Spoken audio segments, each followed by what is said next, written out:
मेरी actress wife को शादी के बाद हमेशा डर रहता है कि कहीं मैं चीटिंग न करूं, जिस पर वो चुपके से पूरे घर में हिडन कैमरा लगा देती है और इतना ही नहीं बल्कि पूरा प्रोसेस लाइव स्ट्रीम भी करने लगती है। लेकिन मुझे इन सब चीजों की बिल्कुल भी भनक नहीं होती है। उस दिन जैसे ही मेरी वाइफ घर से बाहर निकलती है, मैं तुरंत एक वॉइस मैसेज भेज देता हूँ, तुम्हारी भाभी काम पर चली गई है, अब तुम यहाँ आ सकती हो। जैसे ही मेरी यह बात खत्म होती है, लाइव स्ट्रीम का चैट रूम पूरी तरह फट पड़ता है। कमाल है, ये तो रियल में घटिया आदमी निकला। इतनी खूबसूरत वाइफ होने के बाद भी चीटिंग करना चाहता है। जिस पर उस समय वे वी सड़क पर गाड़ी चला रही होती है और उसकी नजर लगातार फोन स्क्रीन पर टिकी रहती है। उसका चेहरा पूरी तरह ठंडा पड़ चुका होता है, क्योंकि उसे पहले से पूरा भरोसा था, तभी उसने लाइव स्ट्रीम शुरू करने की हिम्मत की थी। लेकिन उसे बिल्कुल उम्मीद नहीं थी कि मैं इतनी जल्दी टेस्ट में फेल हो जाऊंगा। जिस पर वो मन ही मन सोचने लगती है, क्या सच में मुझे धोखा दिया जा रहा है? तभी मेरा फोन बजता है और मैं वॉइस मैसेज खोलता हूँ, जिसके बाद एक बेहद प्यारी फीमेल वॉइस सुनाई देती है। ठीक है, मैं 15 मिनट में पहुंच जाती हूँ। यह वॉइस मैसेज सुनते ही लाइव स्ट्रीम का माहौल और ज्यादा गर्म हो जाता है। लगता है ये लड़की भी काफी बेताब है, सिर्फ 15 मिनट में पहुंचने वाली है। अब तो उसका चेहरा देखने का मन कर रहा है। जिस पर वेवी का दिमाग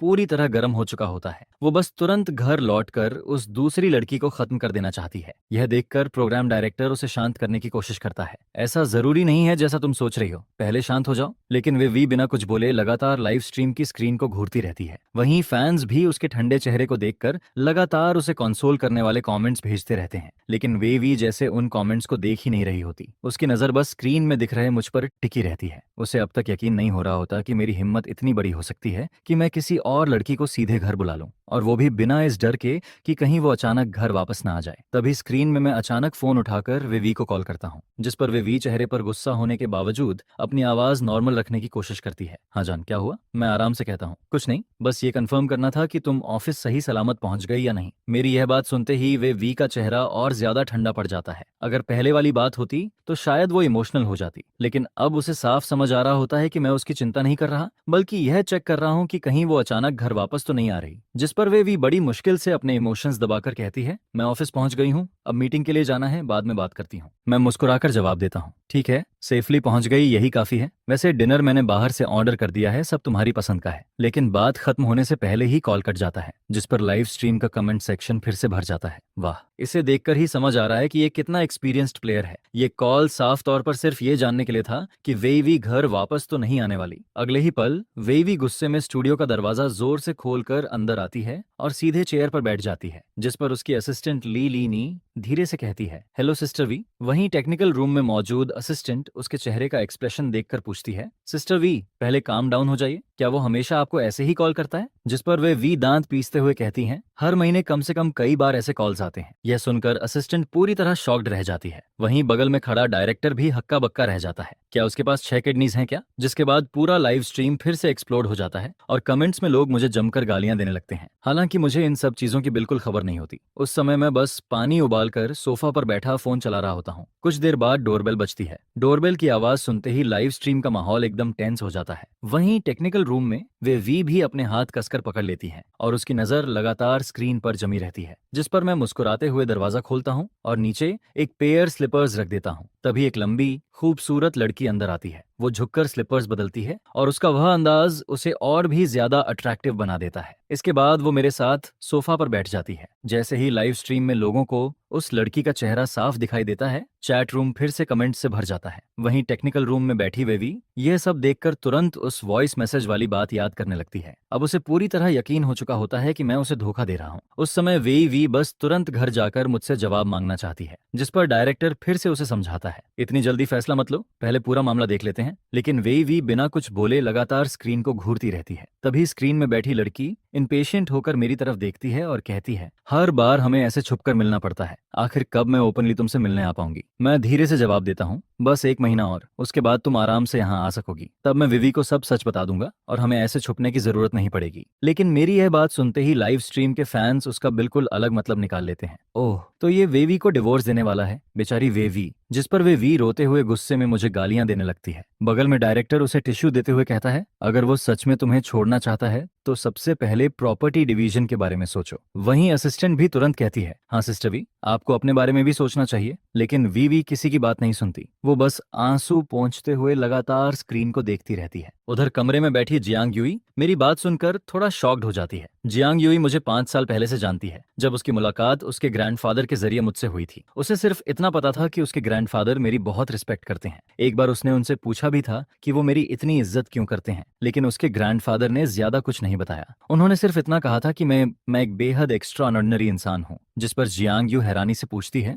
मुझे पता है कि तुम नेशनल टॉपर रह चुके हो और डाओ गुआन यूनिवर्सिटी में प्रोफेसर भी हो, लेकिन क्या अभी भी कोई बात है जो तुमने अपनी वाइफ से छुपा रखी है? उसकी यह बात सुनते ही पूरा लाइव स्ट्रीम फट पड़ता है। अरे छोड़ो भी, नेशनल टॉपर होकर प्रोग्रामर की जॉब करेगा और डाओ गुआन यूनिवर्सिटी का प्रोफेसर? इतना फेक कौन बोलता है? वो तो देश की सबसे टॉप यूनिवर्सिटी है। वहीं टेक्निकल रूम में बैठे वे वी और डायरेक्टर भी पूरी तरह स्टंट रह जाते हैं। डायरेक्टर तुरंत पूछता है, ये सब सच है या झूठ? जिस पर वे वी भी रोना बंद कर देती है। उसे अब लगने लगता है कि शायद मामला कुछ अलग है। वो अपने चेहरे के आंसू पोंछते हुए सिर हिलाकर कहती है, इम्पॉसिबल। मेरा हस्बैंड तो एक बिल्कुल नॉर्मल इंसान है। उसने कभी नहीं बताया कि वो नेशनल टॉपर था, और डाओगुआन यूनिवर्सिटी का प्रोफेसर होना तो और भी इम्पॉसिबल है। इतने सालों में मैंने उसे कभी कहीं पढ़ाने जाते हुए नहीं देखा। उसकी यह बात लाइव स्ट्रीम में सुनते ही कमेंट्स फिर से भर जाते हैं। मैंने पहले ही कहा था, ये आदमी सिर्फ झूठ बोल रहा है, ये जरूर कोई फ्रॉड होगा। ये सब बस लड़कियों को इम्प्रेस करने के लिए बनाई गई फेक स्टोरीज हैं। और फिर अगले ही पल पूरा कमेंट सेक्शन मुझे लेकर तरह तरह की थ्योरीज बनाने लगता है। इस समय लाइव स्ट्रीम की स्क्रीन पर मैं हल्की स्माइल के साथ जियांग यू से कहता हूँ, 1 महीने बाद तुम्हें सब पता चल जाएगा, अभी सही समय नहीं आया है। जिस पर जियांग यू और भी ज्यादा क्यूरियस होकर पूछती है, आखिर तुम्हारी और कौन सी आइडेंटिटी है? ऐसी कौन सी पहचान है जिसकी वजह से मेरे ग्रैंडफादर तुम्हारी इतनी रिस्पेक्ट करते हैं? और ऐसी कौन सी बात है जिसे तुम अपनी वाइफ से भी छुपा रहे हो? जियांग यू के मन में ये इस समय हजारों सवाल चल रहे होते हैं, लेकिन मुझे लगातार चुप देखकर वो आखिरकार दांत भींचकर कहती है, ठीक है, तो मैं 1 महीने इंतजार कर लूंगी। इसके बाद वो फिर मेरी तरफ देखकर हल्का मुस्कुराती है।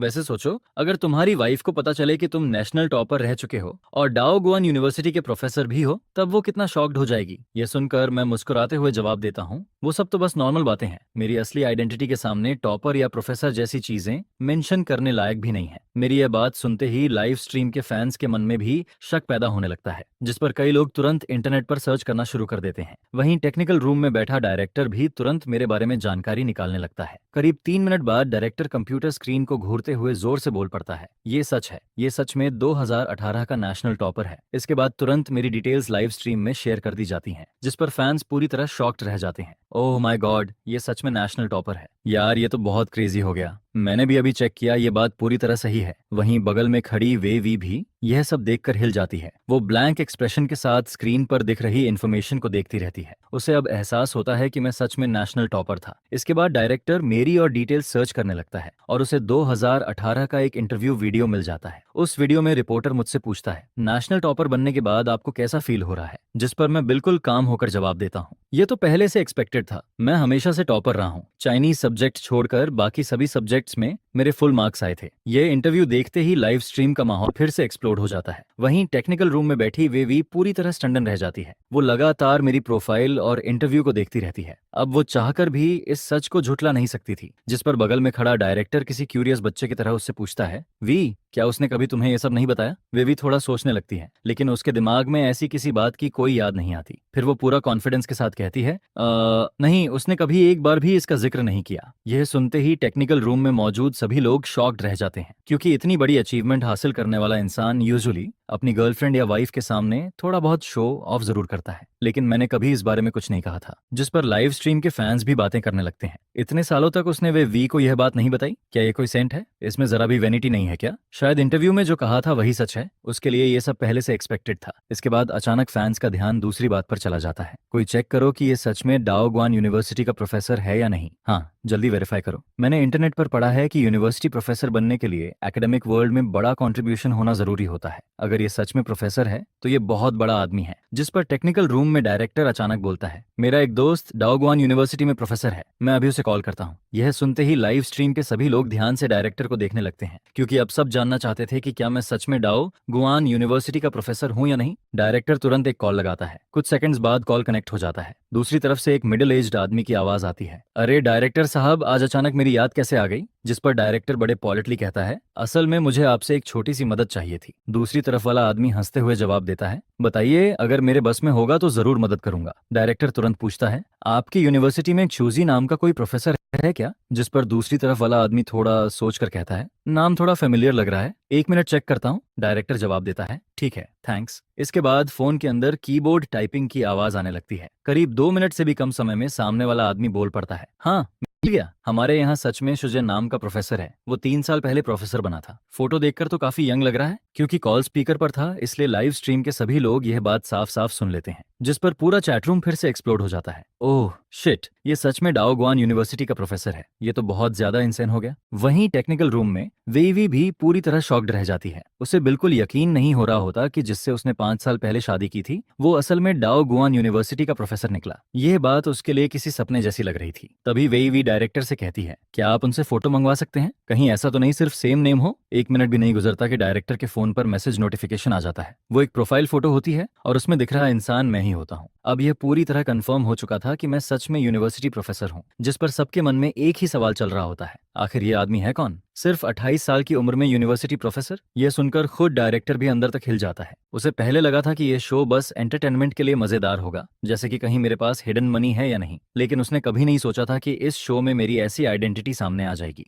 वहीं दूसरी तरफ वे वी भी पूरी तरह कंफ्यूज्ड बैठी रहती है। वो मन ही मन सोचने लगती है, 5 साल शादी के बाद भी मैं उसे पूरी तरह नहीं जान पाई। इसके बाद वो दांत भींचते हुए खुद को कोसने लगती है। मैं उसकी वाइफ हूँ, फिर भी उसने इतनी बड़ी बात मुझसे छुपा कर रखी। आखिर क्या वो मुझे सच में अपनी पत्नी मानता भी है? लेकिन अगले ही पल उसके दिमाग में दूसरा ख्याल आता है, या फिर इसके पीछे कोई मजबूरी है? क्योंकि इससे पहले जियांग यू भी मुझसे और सीक्रेट्स जानने की कोशिश कर चुकी थी, लेकिन मैंने साफ मना कर दिया था, जिस पर लाइव स्ट्रीम के कई फैंस भी कुछ डिटेल्स नोटिस कर लेते हैं। लगता है इसके पास अभी भी कोई हिडन आइडेंटिटी है और शायद वो आइडेंटिटी पब्लिक नहीं की जा सकती। सही कहा, मैं तो भूल ही गया था कि उसने खुद कहा था उसकी असली आइडेंटिटी अभी रिवील नहीं हो सकती। क्या पता ये दुनिया का सबसे अमीर आदमी हो। इसके बाद पूरा लाइव स्ट्रीम तरह तरह की थ्योरीज से भर जाता है। सबकी क्यूरियोसिटी अब पीक पर पहुंच चुकी थी। हर कोई जानना चाहता था कि आखिर मेरी असली आइडेंटिटी क्या है। उधर कमरे में बैठी जियांग यू मुझे हेल्पलेस एक्सप्रेशन के साथ देखती है। फिर वो धीरे से कहती है, ठीक है, मैं और कुछ नहीं पूछूंगी, बस इतना बताओ, क्या 1 महीने बाद मुझे तुम्हारे सारे सीक्रेट्स पता चल जाएंगे? जिस पर मैं हल्के से सिर हिलाता हूँ। हाँ, 1 महीने बाद मेरे पास छुपाने के लिए कुछ भी नहीं बचेगा। जियांग यू मुझे बड़ी उम्मीद भरी नजरों से देखते हुए कहती है, मैं बस यही होप करती हूँ कि तुम्हारी हिडन आइडेंटिटी मुझे डिसअपॉइंट ना करे। जिस पर मैं मजेदार एक्सप्रेशन के साथ उसकी तरफ देखता हूँ। अगर मेरी असली आइडेंटिटी तुम्हें डिसअपॉइंट कर दे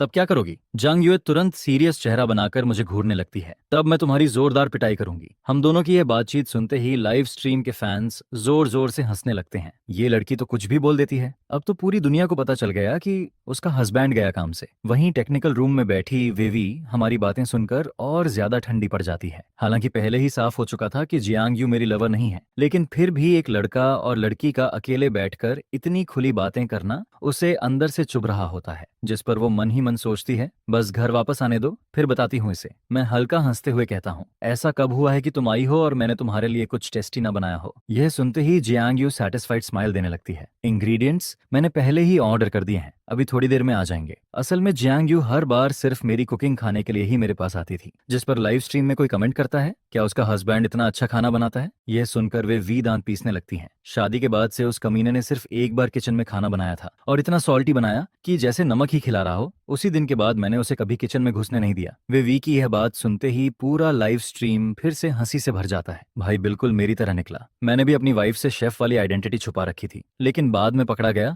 और अब रोज मुझे ही खाना बनाना पड़ता है। वे वी कमेंट्स पढ़ते हुए थोड़ा कॉम्प्लिकेटेड एक्सप्रेशन देने लगती है। उसे याद आता है कि रिलेशनशिप की शुरुआत में मैं उससे हर बात शेयर करता था, लेकिन अब उसे एहसास हो रहा था कि मैंने उससे कितनी बड़ी बड़ी बातें छुपा रखी थी। कुछ देर बाद डोरबेल बजती है और कुकिंग इंग्रेडिएंट्स आ जाते हैं, जिस पर मैं जियांग यू की तरफ देखकर कहता हूँ, आज टाइम बहुत कम है, इसलिए बस कुछ सिंपल डिशेस बना देता हूँ। Cabbage soup, shredded tofu, lion head meatball और डोंगपो पोक चलेगा? जियांग यू तुरंत खुशी से सिर हिलाने लगती है। हालांकि वो और भी ज्यादा नेशनल बैंक्वेट डिशेस खाना चाहती थी, लेकिन अभी टाइम कम था, इसलिए ज्यादा कॉम्प्लिकेटेड डिशेस बनाना पॉसिबल नहीं था। इसके बाद मैं इंग्रेडिएंट्स लेकर किचन में चला जाता हूँ। सबसे पहले वेजिटेबल्स वॉश करता हूँ, फिर कटिंग शुरू कर देता हूँ और फिर सबसे पहला डिश शुरू होता है शेरेडेड टोफू। मैं सॉफ्ट टोफू को चॉपिंग बोर्ड पर रखता हूँ और नाइफ चलाना शुरू कर देता हूँ। इस डिश का सबसे डिफिकल्ट हिस्सा नाइफ स्किल होता है, क्योंकि इसमें टोफू को हजारों बेहद पतली स्ट्रिप्स में काटना पड़ता है। यह देखकर लाइव स्ट्रीम फिर से एक्साइटेड हो जाता है। वाह, इसकी नाइफ स्किल तो रियल शेफ जैसी है। शुजे सच में मास्टर शेफ लग रहा है। वहीं टेक्निकल रूम में बैठी वे वी मुझे वेजिटेबल्स काटते देख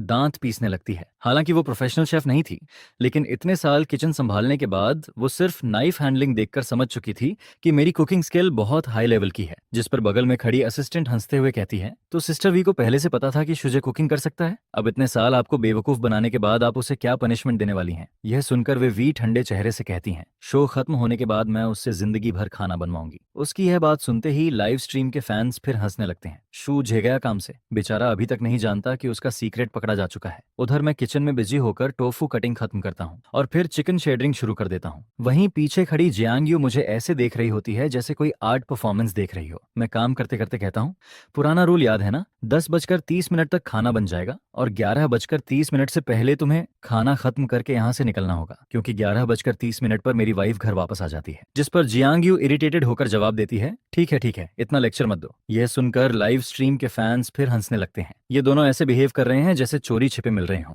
अगर वे वी इन्हें ऐसे देख लेती तो जरूर गलत समझती। वहीं टेक्निकल रूम में बैठी वे वी भी मेरी बात सुनकर हंस पड़ती है, क्योंकि उसे पता था कि मैं सिर्फ इस डर से ऐसा कर रहा हूँ कि कहीं वो अचानक घर वापस ना आ जाए। जिस पर वो मन ही मन मुझे प्रैंक करने का फैसला कर लेती है। वो सोचती है, जब इसका खाना बन जाएगा तब मैं कॉल करके बोलूंगी कि मैं घर वापस आ रही हूँ। बगल में खड़ी छोटी असिस्टेंट भी ये सीन इमेजिन करके हंसने लगती है। ये आदमी सच में बहुत इंटरेस्टिंग है। उधर किचन में जियांग यूए अचानक पूछती है, ग्रैंडफादर बता रहे थे कि नेशनल बैंक्वेट शेफ ने भी तुमसे कुकिंग कंपटीशन किया था और वो कह रहे थे कि तुम्हारी कुकिंग उससे भी 3 गुना बेहतर है। मैं कुकिंग करते करते जवाब देता हूँ, कंपटीशन तो हुआ था, लेकिन उसने जो कहा वो बस उसकी ह्यूमिलिटी थी। हमारी स्किल्स लगभग सेम लेवल की हैं। यह सुनकर जियांग यू एडमिरेशन भरी नजरों से मुझे देखने लगती है। नेशनल टॉपर, डाओगुआन यूनिवर्सिटी प्रोफेसर और ऊपर से नेशनल बैंक्वेट शेफ जैसी कुकिंग स्किल, उसके लिए मैं इस समय ऑलमोस्ट परफेक्ट इंसान बन चुका होता हूँ। और सबसे बड़ी बात, मैं हैंडसम भी था। किचन में कुकिंग और बातचीत के बीच समय तेजी से निकल जाता है और देखते ही देखते 10:30 बज जाते हैं। मैं कई डिशेस तैयार कर चुका होता हूँ। हर डिश इतनी डिलीशियस दिख रही होती है कि देखकर ही मुंह में पानी आ जाए। इसके बाद मैं राइस का बाउल जियांग यू को देते हुए कहता हूँ, जल्दी खाओ और खाने के बाद तुरंत निकल जाना। जिस पर जियांग यूए आंखें घुमाकर कहती हैं, तुम्हारी वाइफ अभी घर नहीं आने वाली, इतना डर क्यों रहे हो? मैं पानी का सिप लेते हुए कैजुअली जवाब देता हूँ, हालांकि वो लंच के लिए घर नहीं आती, लेकिन कभी कभी रेस्ट करने वापस आ जाती है, इसलिए जल्दी फिनिश करो। जियांग यूए बाउल पकड़ते हुए कहती है, अगर विवी देख भी ले तो क्या फर्क पड़ता है, हम दोनों के बीच कुछ गलत तो है नहीं। मैं उसे साइड आई से देखता हूँ, तुम्हें पता है, लेकिन उसे भरोसा होना भी तो जरूरी है। इसी समय टेक्निकल रूम में बैठी विवी अचानक मुझे कॉल कर देती है। फोन रिंग होते ही मुझे अचानक एक बैड फीलिंग आने लगती है। मैं कॉल उठाकर नॉर्मल आवाज में बोलता हूँ, हाँ वाइफ, क्या हुआ? जिस पर वे हल्की मुस्कान दबाते हुए कहती हैं, कंपनी की इलेक्ट्रिसिटी चली गई है, इसलिए आज जल्दी छुट्टी हो गई, बस 10 मिनट में घर पहुंच रही हूँ। उसकी बात सुनते ही मैं पूरी तरह पैनिक हो जाता हूँ। ठीक है, मैं वेट कर रहा हूँ। कॉल कटते ही मैं तुरंत जियांग यूए की तरफ मुड़ता हूँ। अब खाना छोड़ो, विवी वापस आ रही है, कुछ ही मिनट में घर पहुंच जाएगी। क्या? यह सुनते ही जियांग यूए भी पैनिक हो जाती है, क्योंकि अगर वी उसे मेरे साथ अकेले खाना खाते देख लेती तो सिचुएशन एक्सप्लेन करना इम्पॉसिबल हो जाता। इसके बाद मैं बिना समय गंवाए तुरंत किचन में भागता हूँ, लंच बॉक्सेस निकालता हूँ और सारा खाना जल्दी जल्दी पैक करना शुरू कर देता हूँ। वहीं जियांग यू भी घबराकर बॉक्सेस पकड़ती है, जल्दी से शूज पहनती है और तुरंत घर से निकल जाती है। जिस पर मैं तुरंत डिशेज और टेबल साफ करने लग जाता हूँ। इतना ही नहीं, मैं विंडो तक खोल देता हूँ ताकि खाने की स्मेल भी बाहर निकल जाए। सिर्फ 3 मिनट के अंदर पूरा किचन स्पॉटलेस हो जाता है। सारा काम खत्म करके मैं सोफा पर बैठ जाता हूँ और भारी सांस लेते हुए घड़ी की तरफ देखता हूँ।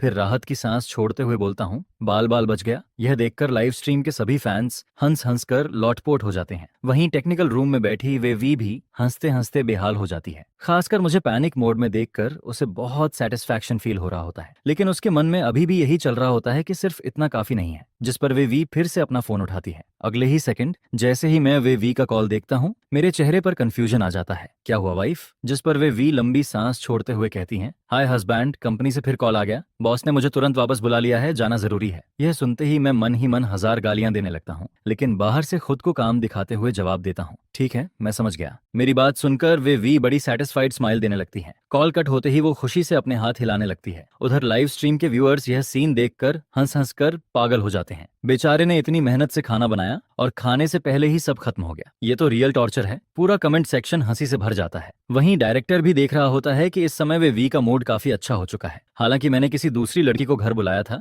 लेकिन उनके बीच कुछ गलत नहीं था। फिर भी एक वाइफ होने के नाते उसके दिल में गुस्सा तो था ही। अब मुझे प्रैंक करके उसके अंदर का आधा गुस्सा शांत हो चुका होता है। डायरेक्टर भी काफी खुश होता है, क्योंकि इस एपिसोड का इफेक्ट उसकी एक्सपेक्टेशन से कहीं ज्यादा अच्छा निकला था। जिस पर वो हंसते हुए वे वी से कहता है, ये तो सिर्फ पहला दिन है और हमने तुम्हारे हस्बैंड के इतने सारे सीक्रेट्स डिस्कवर कर लिए। आज का हाल देखकर तो लग रहा है कि उसके पास अभी और भी बहुत सीक्रेट्स हैं जो अगले कुछ दिनों में बाहर आएंगे। यह सुनकर वे वी भी क्यूरियस होने लगती है, आखिर उसका हस्बैंड उससे और क्या क्या छुपा रहा था। नेशनल टॉपर और प्रोफेसर वाली बात तो शायद इसलिए एक्सप्लेन की जा सकती थी क्योंकि मैंने कभी उन चीजों को इम्पोर्टेंट नहीं समझा, लेकिन इसके अलावा भी कुछ ऐसा था जिसे जियांग यू तक नहीं जानती थी। सिर्फ वे वी और डायरेक्टर ही नहीं बल्कि लाइव स्ट्रीम के लाखों फैंस भी यही सोचने लगते हैं, आखिर उसकी हिडन आइडेंटिटी क्या है और वो उसे इतना छुपा क्यों रहा है। इसी बीच लाइव स्ट्रीम में दिखता है कि मैं अचानक फोन निकालकर किसी को कॉल करता हूँ और स्पीकर ऑन कर देता हूँ। कॉल जल्दी कनेक्ट हो जाता है। दूसरी तरफ से एक मिडिल एज्ड आदमी की रिस्पेक्टफुल आवाज आती है, प्रोफेसर शू, आपको जो भी कहना हो बस ऑन ऑर्डर दीजिए। यह सुनकर मैं हल्का हंस पड़ता हूँ।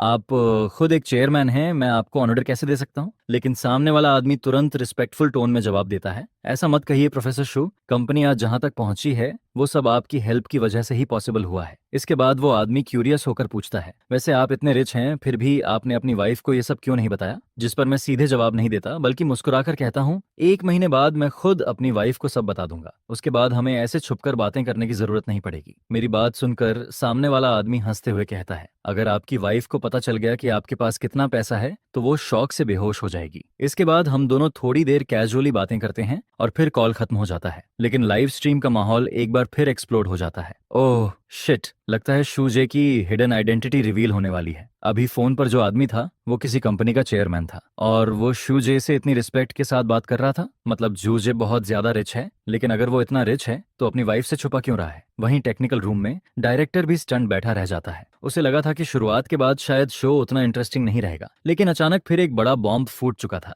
जिस पर छोटी असिस्टेंट क्यूरियस होकर वे वी से पूछती है, सिस्टर वी, क्या आपने कभी शूजे का बैंक बैलेंस चेक किया है। वे वी हेल्पलेस होकर सिर हिला देती है। इस समय वो खुद भी पूरी तरह कंफ्यूज्ड होती है। इन 5 सालों में उसने कोई रेगुलर जॉब नहीं की, कभी कभी बाहर जाता था, वो भी सिर्फ कुछ दिनों के लिए, इसलिए मुझे लगा उसके पास ज्यादा पैसे नहीं होंगे। लेकिन तभी लाइव स्ट्रीम में एक कमेंट आता है, कहीं ये इलीगल इनकम तो नहीं। सोचो, अगर पैसा साफ है तो वो अपनी वाइफ से क्यों छुपाएगा। हो सकता है पैसा किसी गलत सोर्स से आया हो। यह कमेंट्स पढ़ते ही वेवी का चेहरा थोड़ा पेल पड़ जाता है, जिस पर बगल में खड़ी असिस्टेंट जल्दी से उसे समझाने लगती है, उनकी बातों पर ध्यान मत दीजिए, वो बस रैंडमली गेस कर रहे हैं। डायरेक्टर भी तुरंत बोल पड़ता है, मुझे भी लगता है कि शूजी का पैसा उसी कंपनी से रिलेटेड होगा। उधर लाइव स्ट्रीम में मैं आराम से सोफा पर लेटकर टीवी देख रहा होता हूँ, जैसे दुनिया की कोई टेंशन ही ना हो। तभी अचानक फोन रिंग होता है। मैं मुस्कुराकर कॉल उठाता हूँ। अंकल जांग, आज अचानक मेरी याद कैसे आ गई। दूसरी तरफ से आवाज आती है, अंकल काफी दिनों से तुमसे मिला नहीं, इसलिए सोचा कल साथ में कुछ ड्रिंक्स हो जाएं। जिस पर मैं जोर से हंस पड़ता हूँ। अंकल झांग, अगर आपको मेरा बनाया खाना खाना है तो सीधा बोल दीजिए। यह सुनकर सामने वाला आदमी भी हंसने लगता है। ठीक है, तो मैं कल बिना शर्माए आ जाऊंगा। इसके बाद हम दोनों कुछ देर बातें करते हैं और फिर कॉल खत्म हो जाता है। दूसरी तरफ जियांग नान सिटी के पुलिस ब्यूरो ऑफिस में बैठा झांग जियांगुओ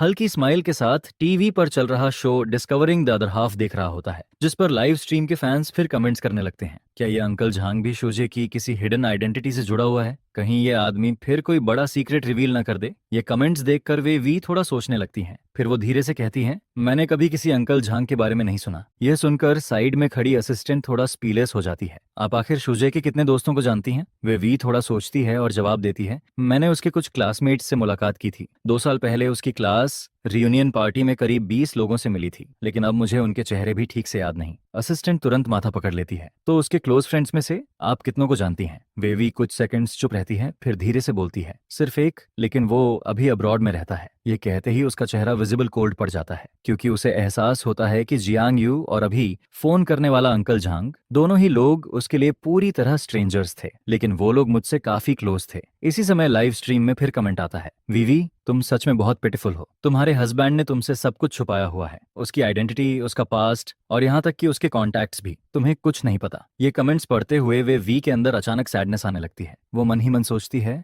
मैं उसकी वाइफ हूँ, मैंने उसे अपना सब कुछ दिया, फिर भी उसने मुझसे इतनी बातें छुपा कर रखी। देखते ही देखते ऑफिस टाइम खत्म हो जाता है, जिस पर वे वी डायरेक्टर को गुड बाय बोलकर सीधा घर लौट जाती है। लाइव स्ट्रीम बंद होने के बाद छोटी असिस्टेंट थोड़ा हेजिटेट करते हुए डायरेक्टर से कहती है, डायरेक्टर, इस तरह हिडन कैमरा लाइव स्ट्रीम करना प्राइवेसी इश्यू क्रिएट कर सकता है। जैसे आज पहले वाली लड़की भी अनअवेयरली कैमरा में आ गई। अगर उसने लूज इट कर दिया तो? यह सुनकर डायरेक्टर आराम से हंस पड़ता है। रिलैक्स, प्रोग्राम टीम ने इन चीजों के बारे में पहले से सोचा हुआ है, सब लीगली हैंडल हो जाएगा। असिस्टेंट हल्के से सिर हिलाती है और फिर चुप हो जाती है। अगली सुबह ब्रेकफास्ट करते हुए मैं कैजुअली वे वी से पूछता हूँ, आज दोपहर लंच के लिए घर वापस आओगी क्या? मेरी यह बात सुनते ही वे वी अंदर से स्पीचलेस हो जाती है, क्योंकि उसे पहले से पता था कि मैं यही सवाल पूछूंगा। अगर वो लंच के लिए घर आ गई तो जियांग यू आज घर नहीं आएगी। और ये सोचते ही उसे एहसास होता है कि पिछले कई सालों से हर कुछ दिनों बाद मैं उससे यही सवाल पूछता आया हूँ। गुई वी गुस्से में बोलती है, लेकिन फिर भी शांत होकर याद करने लगती है। दोपहर में वो वापस नहीं आने वाला था, जिस पर मेरे लाइव स्ट्रीम रूम में मौजूद काउंटलेस फैंस इस बात को एनालाइज करना शुरू कर देते हैं। अजीब बात है, आखिर ऐसी कौन सी बात है जिसे छुपाने की जरूरत पड़ रही है? जिस पर कुछ लोग कहते हैं, अगर कोई नॉर्मल फ्रेंड घर खेलने आता है तो फिर इतनी सीक्रेटरी क्यों रखी जा रही है? यह सुनकर सभी फैंस काफी कंफ्यूज्ड फील करने लगते हैं।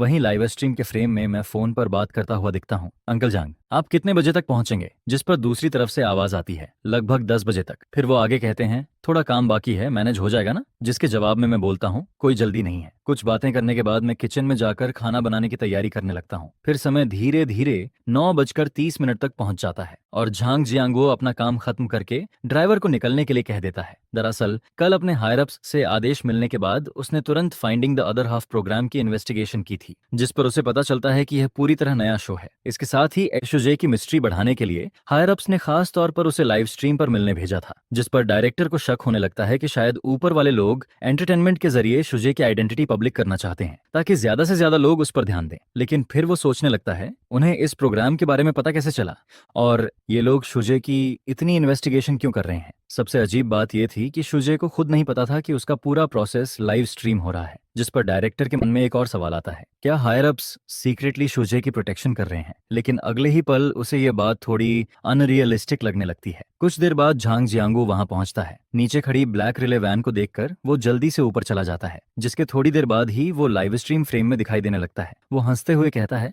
आजकल बहुत बिजी हूँ, काफी समय से यहाँ फ्री में खाना खाने नहीं आया। फिर वो आगे मजाक में बोलता है, जिस दिन रिटायरमेंट हो जाएगी और मैं पुलिस ब्यूरो का चीफ नहीं रहूंगा, उस दिन से रोज यहाँ खाने आ जाऊंगा। उसकी ये बात सुनते ही पूरा लाइव स्ट्रीम रूम एक्सप्लोड हो जाता है। कमेंट्स इतनी तेजी से आने लगती हैं कि स्क्रीन भर जाती है। क्या ये अंकल झांग सच में पुलिस ब्यूरो चीफ हैं? वहीं टेक्निकल रूम में मौजूद डायरेक्टर के माथे पर पसीना आने लगता है, क्योंकि बिना परमिशन किसी का लाइव स्ट्रीम करना इलीगल होता है। हालांकि प्रोग्राम टीम ने पहले से इस पॉसिबिलिटी के बारे में सोचा था। उनका प्लान था कि जरूरत पड़ने पर पैसे देकर मामला सेटल कर देंगे, लेकिन अभी की सिचुएशन देखकर डायरेक्टर समझ जाता है कि शायद अब पैसे भी काम नहीं आएंगे, जिस पर लाइव स्ट्रीम के व्यूअर्स तुरंत बोलने लगते हैं, इनकी आइडेंटिटी चेक करना मुश्किल नहीं है, ऐसे लोगों की इन्फॉर्मेशन पब्लिक होती है, इंटरनेट पर सर्च करते ही पता चल जाएगा। यह सुनते ही डायरेक्टर भी तुरंत ऑनलाइन सर्च करता है। वहां उसे झांग जियांगो की फोटो और डिटेल्स दोनों मिल जाती हैं, जिस पर वो लाइव स्ट्रीम में बैठे अंकल झांग को और इंटरनेट वाली फोटो को बार बार कंपेयर करने लगता है। अगले ही पल उसका चेहरा सफेद पड़ जाता है। ये तो असली वाला चीफ निकला। अब डायरेक्टर के अंदर पैनिक बढ़ने लगता है। उसे समझ नहीं आता कि एक सिंपल प्रोग्रामर कहे जाने वाला शुजे आखिर इतनी बड़ी हस्ती को कैसे जानता है। वहीं दूसरी तरफ मुई वी भी पूरी तरह शॉक्ड बैठी रहती है। उसे कुछ समझ नहीं आता। उसे लगने लगता है कि उसका हस्बैंड धीरे धीरे उसके लिए अजनबी बनता जा रहा है। उसी समय लाइव स्ट्रीम में मैं खाना बनाकर टेबल पर रख देता हूँ और बोलता हूँ, अंकल जांग, आगे से अगर आपको मेरा बनाया खाना खाना है तो आपको इंपीरियल कैपिटल तक आना पड़ेगा। जिस पर झांग जियांगू खाना खाते खाते रुक जाता है और पूछता है, क्या तुम इंपीरियल कैपिटल शिफ्ट होने वाले हो? फिर वो आगे पूछता है, हर साल वापस आओगे ना? मैं सिर हिलाकर जवाब देता हूँ, लेकिन झांग जियांगू कंफ्यूज्ड होकर पूछता है, अचानक इंपीरियल कैपिटल क्यों जा रहे हो? यहाँ सब कुछ तो अच्छा है। जिस पर मैं सिर्फ हल्की सी स्माइल देता हूँ और ज्यादा एक्सप्लेनेशन नहीं करता, क्योंकि असल में झांग जियांगो भी मेरी पूरी आइडेंटिटी नहीं जानता था। दरअसल अगले महीने मेरी असली आइडेंटिटी पब्लिक होने वाली थी, जिसके बाद बहुत ज्यादा चांस था कि मुझे कैपिटल में शिफ्ट होना पड़े, क्योंकि मेरे हाथ में मौजूद चीजों पर कई देशों की नजर थी। अगर मैं जियांगनान सिटी में ही रहता तो फैमिली खतरे में पड़ सकती थी। जिस पर लाइव स्ट्रीम कमेंट्स फिर तेजी से आने लगते हैं, शुजे अगले महीने कैपिटल शिफ्ट होने वाला है, वहां तो जमीन सोने से भी महंगी होती है, एक बड़ा घर खरीदने के लिए करोड़ों लग जाएंगे। यह सुनकर असिस्टेंट खुद को रोक नहीं पाती और गुई वी से पूछती है, सिस्टर वी, क्या आप लोग सच में कैपिटल शिफ्ट होने वाले हो? लेकिन गुई वी अभी भी पूरी तरह ब्लैंक बैठी रहती है, क्योंकि उसे इस बारे में कुछ भी नहीं पता था। उसे लगने लगता है कि क्या ये सच में वही आदमी है जिससे उसने शादी की थी। वहीं दूसरी तरफ झांग जियांगुओ मेरे बनाए डिशेस खाते हुए कहता है, तुम्हारा कुकिंग स्किल उन सभी लोगों से बेहतर है जिन्हें मैंने आज तक देखा है। बड़े बड़े रेस्टोरेंट्स भी तुम्हारे सामने कुछ नहीं है। अगर तुम शेफ बन जाओ तो महीने के 50 मिलियन आसानी से कमा लोगे। जिस पर मैं हंसते हुए जवाब देता हूँ, शेफ का काम बहुत टायरिंग होता है, मैं अपनी वाइफ के साथ ज्यादा टाइम स्पेंड करना चाहता हूँ। इतने सालों से मैं विव वी के साथ बिताए मोमेंट्स को बहुत एंजॉय कर रहा हूँ, लेकिन अब आइडेंटिटी पब्लिक होने वाली है, इसलिए इसलिए मुझे फिर से काम में लगना पड़ेगा। यह सुनकर झांग जियांगो मुस्कुराता है और पूछता है, क्या तुम्हारी वाइफ को तुम्हारे पास्ट के बारे में कुछ पता नहीं? मैं सिर हिलाकर जवाब देता हूँ, जिस पर वो हंसते हुए कहता है, तुमने बहुत अच्छे से छुपाया है। फिर मैं बोलता हूँ, मेरी वाइफ थोड़ी इमोशनल है, वो मुझ पर बिना किसी कंडीशन के भरोसा करती है। जिस पर झांग जियांगो हंसकर कहता है, अगर nguiवी को पता चले कि तुम नेशनल टॉप स्कोरर रह चुके हो और डाओ एकेडमी के ऑनरी प्रोफेसर भी हो, तो वो शौक होकर गिर नहीं जाएगी? मैं कैजुअली जवाब देता हूँ, ये दोनों टाइटल्स कोई बड़ी बात नहीं है। जिस पर झांग जियांगो तुरंत बोल पड़ता है, इतने बड़े टाइटल्स भी तुम्हारे लिए नॉर्मल हैं? फिर वो आगे कहता है, हालांकि तुम्हारी दूसरी आइडेंटिटीज के सामने ये सच में छोटी लगती हैं। अचानक उसे कुछ याद आता है, जिस पर वो गंभीर होकर पूछता है, क्या तुम अपनी वाइफ से ये सब जिंदगी भर छुपाने वाले हो? मैं सिर हिलाते हुए कहता हूँ, नहीं, अगले महीने मैं उसे सब सच बता दूंगा। यह सुनकर झांग जियांगो की आंखों में कंफ्यूजन दिखाई देने लगता है, क्योंकि 4 साल पहले उसने पर्सनली एक कॉन्फिडेंशियलिटी एग्रीमेंट साइन किया था, जिसमें साफ लिखा था कि इस यंग मैन की आइडेंटिटी किसी को नहीं बताई जाएगी। उस समय भी वो समझ नहीं पाया था कि आखिर इस लड़के की आइडेंटिटी इतनी सीक्रेट क्यों रखी जा रही है। खाना खत्म होने के बाद झेंग जियांगो मेरे कंधे पर हाथ रखकर हंसते हुए कहता है, किड, हमें जानते हुए पूरे 10 साल हो गए हैं। अगर कभी किसी मदद की जरूरत पड़े तो बेझिझक कहना। इसके बाद जैसे ही अंकल झांग वहां से जाता है, लाइव स्ट्रीम फिर से नॉइजी हो जाता है। सभी व्यूअर्स एक्साइटमेंट में बातें करने लगते हैं। तो चीफ शुजे को इसलिए जानते हैं क्योंकि वो नेशनल टॉप स्कोरर था, लेकिन चीफ की बातों से साफ लग रहा था कि शुजे की कोई और भी आइडेंटिटी है। जिस पर कुछ लोग क्यूरियोसिटी में लिखने लगते हैं, आखिर वो दूसरी आइडेंटिटी क्या है? वहीं दूसरी तरफ कंट्रोल वैन में बैठा डायरेक्टर पैनिक में सोचता रहता है कि क्या उसे झांग जियांगो को रोककर माफी मांगनी चाहिए या नहीं। काफी देर तक स्ट्रगल करने के बाद वो आखिर इन्वेस्टर को कॉल लगा देता है, लेकिन डायरेक्टर अपनी बात पूरी भी नहीं कर पाता। उससे पहले ही दूसरी तरफ से आवाज आती है, मैं सब समझ गया हूँ, तुम बस अपना काम सही से करो, बाकी चीजें मैं हैंडल कर लूंगा। कॉल खत्म होने के बाद ही डायरेक्टर राहत की सांस लेता है। वहीं कंट्रोल रूम में बैठी nguiवी लगातार स्क्रीन की तरफ देखती रहती है, लेकिन जितना ज्यादा वो देखती है उतना ही ज्यादा कंफ्यूज्ड होती जाती है। उधर लाइव स्ट्रीम फ्रेम में मैं सोफा पर लेटकर टीवी देख रहा होता हूँ, लेकिन कुछ देर बाद मुझे बोर्डम फील होने लगता है। बाहर जाकर घूमने का भी कोई खास मन नहीं होता। वैसे भी मेरी स्पेशल आइडेंटिटी की वजह से हमेशा कुछ लोग सीक्रेटली 24 घंटे प्रोटेक्शन में लगे रहते हैं। तभी अचानक फोन रिंग होने लगता है, जिस पर मैं तुरंत कॉल रिसीव करता हूँ। दूसरी तरफ जियांग लाओ की आवाज आती है। वो हंसते हुए कहते हैं, मेरी ग्रैंडडॉटर बोल रही थी कि तुम्हारी जगह का सीनरी काफी अच्छा है, इसलिए मैंने सोचा कल वहां घूमने आ जाऊं और पहले तुम्हारे घर आकर कुछ ड्रिंक्स भी हो जाएं। यह सुनकर मैं हेल्पलेस होकर मुस्कुराने लगता हूँ। मन ही मन सोचता हूँ, लो, एक और इंसान फ्री में खाना खाने आने वाला है। जिस पर लाइव स्ट्रीम रूम में मौजूद नेटिजन्स लगातार कमेंट्स करने लगते हैं, क्योंकि उन्हें दूसरी तरफ की आवाज सुनाई नहीं दे रही थी, लेकिन उन्होंने इतना जरूर सुन लिया था कि शुजे किसी को एयरपोर्ट से लेने जाने वाला है। जिस पर सभी स्पेकुलेट करने लगते हैं, क्या इस बार भी कोई बड़ा आदमी आने वाला है? वहीं टेक्निकल रूम में बैठी nguiवी फिर से कंफ्यूज्ड हो जाती है, क्योंकि उसे समझ नहीं आता कि आखिर घर पर बार बार इतने मिस्टीरियस लोग क्यों आ रहे हैं। अगली सुबह यूजुअल क्वेश्चन आंसर सेशन के बाद nguiवी उदास चेहरे के साथ घर से निकलती है। लिफ्ट में खड़ी होकर उसके दिल में अजीब सा डिस्कम्फर्ट फील होने लगता है। हालांकि उसने पहले से मेंटली प्रिपेयर किया हुआ था, लेकिन फिर भी उसके दिल में हल्की तकलीफ होती है। सुबह 10 बजे जियांगनान एयरपोर्ट के हॉल में एक बूढ़ा आदमी ट्रेडिशनल आउटफिट पहने दिखाई देता है। उसका पूरा ऑरा बेहद एक्स्ट्रा ऑर्डिनरी लगता है। उसी समय एक खूबसूरत लड़की तेजी से उनकी तरफ दौड़ती हुई आती है, जिस पर बूढ़ा आदमी उसे देखकर हंसते हुए बोलता है, तुम जियांगनान सिटी आए हुए लगभग 5 दिन हो गए हैं ना? इन दिनों फिर से शुजे के घर फ्री में खाना खाने जाती रही हो क्या? यह सुनकर लड़की स्पीचलेस हो जाती है और तुरंत बोलती है, ऐसी कोई बात नहीं है, मैं बस एक बार खाने गई थी। फिर वो आगे कहती है, लेकिन अचानक उनकी वाइफ घर लौट आई थी। मैं इतनी डर गई कि खाना भी पूरा नहीं खाया और लंच बॉक्स उठाकर भाग गई। उसकी बात सुनकर बूढ़ा आदमी जोर से हंसने लगता है। फिर वो बोलता है, चलो चलो, अब श्यूजे के घर चलते हैं, इस वक्त वो जरूर किचन में बिजी होगा। यह सुनकर लड़की और भी हेल्पलेस हो जाती है। फिर वो शिकायत करते हुए बोलती है, ग्रैंडपा, आपने पहले क्यों नहीं बताया? मैंने तो पहले से रेस्टोरेंट बुकिंग कर रखी है, मेरे दोस्त भी वहां वेट कर रहे हैं। उधर लाइव स्ट्रीम रूम में बैठे फैंस बोर्डम में लगातार कमेंट्स स्पैम कर रहे होते हैं, गेस्ट अभी तक क्यों नहीं आया, जल्दी करो। इंतजार करते करते फूल भी मुरझा गए, क्योंकि सुबह से वो सिर्फ शुजे को खाना बनाते देख रहे थे। सभी बस यही जानना चाहते थे कि आज आने वाला गेस्ट आखिर कौन है। जिस पर डायरेक्टर हंसते हुए बोलता है, सब लोग थोड़ा और वेट करो, 11 बजने वाले हैं, शायद वो लोग पहुंचने ही वाले हैं। तभी अचानक डोरबेल बजती है। ये आवाज सुनते ही लाइव स्ट्रीम रूम में एक्साइटमेंट एक्सप्लोड हो जाती है। अगले ही पल सभी देखते हैं कि मैं किचन से बाहर निकलता हूँ, जिस पर कमेंट्स की बाढ़ आ जाती है। फाइनली मैं सुबह 8 बजे से वेट कर रहा हूँ। वहीं टेक्निकल रूम में बैठे सभी लोग भी इंस्टेंटली एक्साइटेड हो जाते हैं। सभी की नजर लाइव स्ट्रीम स्क्रीन पर टिक जाती है। दरवाजे के बाहर एक मिडिल एज्ड आदमी खड़ा होता है, जिसे देखकर साफ पता चलता है कि वो कोई ऑर्डिनरी इंसान नहीं है। जिस पर मैं उसे देखकर बोलता हूँ, प्रोफेसर जांग, काफी समय बाद मुलाकात हो रही है। मुझे देखते ही जांग यू के चेहरे पर तुरंत रिस्पेक्ट दिखाई देने लगता है। यह देखकर लाइव स्ट्रीम रूम के व्यूअर्स शॉक्ड हो जाते हैं। ये आदमी तो किसी सक्सेसफुल बिजनेसमैन जैसा लग रहा है, लेकिन शूजे के सामने इतना रिस्पेक्टफुल क्यों बिहेव कर रहा है? वहीं कंट्रोल रूम में डायरेक्टर उस मिडिल एज्ड आदमी को ध्यान से देखता है। उसे चेहरा काफी फेमिलियर लगता है, लेकिन वो याद नहीं कर पाता कि आखिर उसे कहाँ देखा है। दूसरी तरफ एनगुई वी भी क्यूरियोसिटी के साथ स्क्रीन देखती रहती है। उसे लगने लगता है कि यह आदमी उसके हस्बैंड के सामने ऐसे बिहेव कर रहा है जैसे कोई सबॉर्डिनेट अपने बॉस के सामने खड़ा हो। उधर मैं जांग यू का ऐसा बिहेवियर देखकर हेल्पलेस फील करता हूँ। फिर मैं उससे कहता हूँ, आप आलिया, आप ऐसा मत किया करो। आप मुझसे पूरे 20 साल बड़े हो, ऊपर से हजारों एम्प्लॉयज वाले ग्रुप के चेयरमैन भी हो, फिर भी हर बार इतने फॉर्मल क्यों रहते हो? मेरी यह बात सुनते ही लाइव स्ट्रीम रूम एक्सप्लोड हो जाता है। असिस्टेंट भी शॉक में स्क्रीन की तरफ देखने लगती है। आखिर ऐसा कौन सा प्रोफेसर है जिसके सामने एक बड़े ग्रुप का चेयरमैन इतना रिस्पेक्ट दिखा रहा है?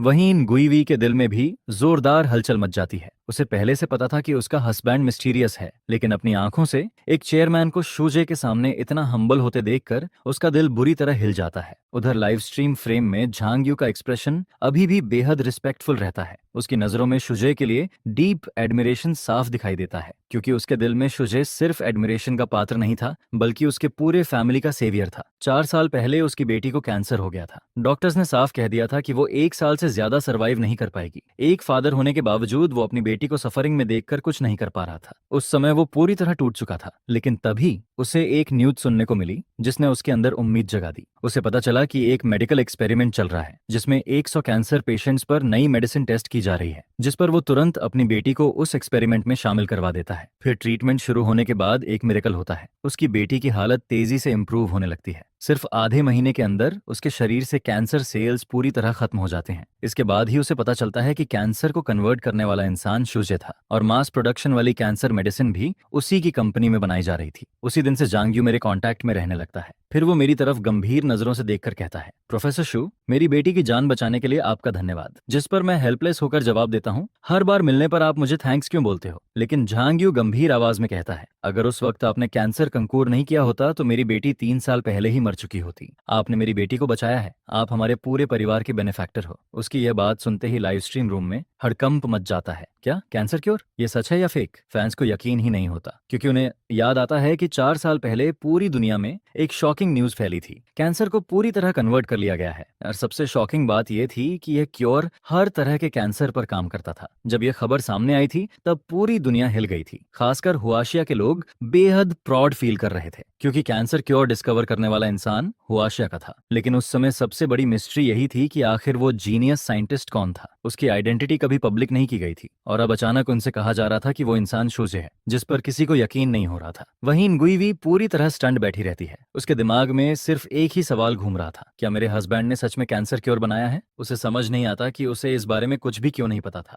जिस पर लाइव स्ट्रीम कमेंट्स लगातार फ्लड होने लगते हैं। कई लोग शक करने लगते हैं कि शायद प्रोग्राम टीम ने यह सब स्क्रिप्टेड किया है, लेकिन डायरेक्टर तुरंत छाती ठोककर बोलता है, सब लोग आराम से रहो, हमने कोई एक्टर हायर नहीं किया है। फिर वो आगे कहता है, हमारी प्रोग्राम टीम में इतनी कैपेबिलिटी ही नहीं है कि पुलिस ब्यूरो चीफ जैसे आदमी को बुला सके। यह सुनकर फैंस भी सोच में पड़ जाते हैं, क्योंकि डायरेक्टर की बात सच लग रही थी। जिस पर कई लोग लिखने लगते हैं, तो क्या अब कंफर्म हो गया कि कैंसर क्योर शुजे ने ही बनाया था? उधर मैं झांग यू की बातें सुनकर हेल्पलेस स्माइल देता हूँ और कहता हूँ, मैं एक साइंटिस्ट हूँ, रिसर्च करना ही मेरा प्रोफेशनल काम है। ट्रोंग वो अब भी गंभीर चेहरे के साथ कहता है, चाहे कुछ भी हो, आप मेरे बेनिफैक्टर हो। जिस पर तू ट्रैच हाथ हिलाते हुए बोलता है, अब इस बारे में बात मत करो, बैठकर आराम से बातें करते हैं। इसके बाद मैं 2 कप गर्म चाय बनाकर दोनों के सामने रखता हूँ। फिर मुस्कुराते हुए जियांग लाओ से पूछता हूँ, अंकल इस बार कितने दिन रुकने का प्लान है? जिस पर जियांग लाओ चाय की एक सिप लेते हैं और आराम से कहते हैं, शायद 3 दिन और रुकूंगा। वैसे भी अभी मैं डाओ एकेडमी का प्रिंसिपल हूँ। रिटायरमेंट के बाद तो जहाँ मन करेगा वहाँ घूमता रहूंगा। उनकी यह बात सुनते ही पूरा लाइव स्ट्रीम रूम अचानक शांत पड़ जाता है, क्योंकि किसी को भी उनकी बात पर तुरंत यकीन नहीं होता। वहीं टेक्निकल रूम में बैठा डायरेक्टर तो पूरी तरह स्टंट रह जाता है। उसके दिल में डर बैठने लगता है, क्योंकि अगर यह इंसान सच में डाओ एकेडमी का प्रिंसिपल निकला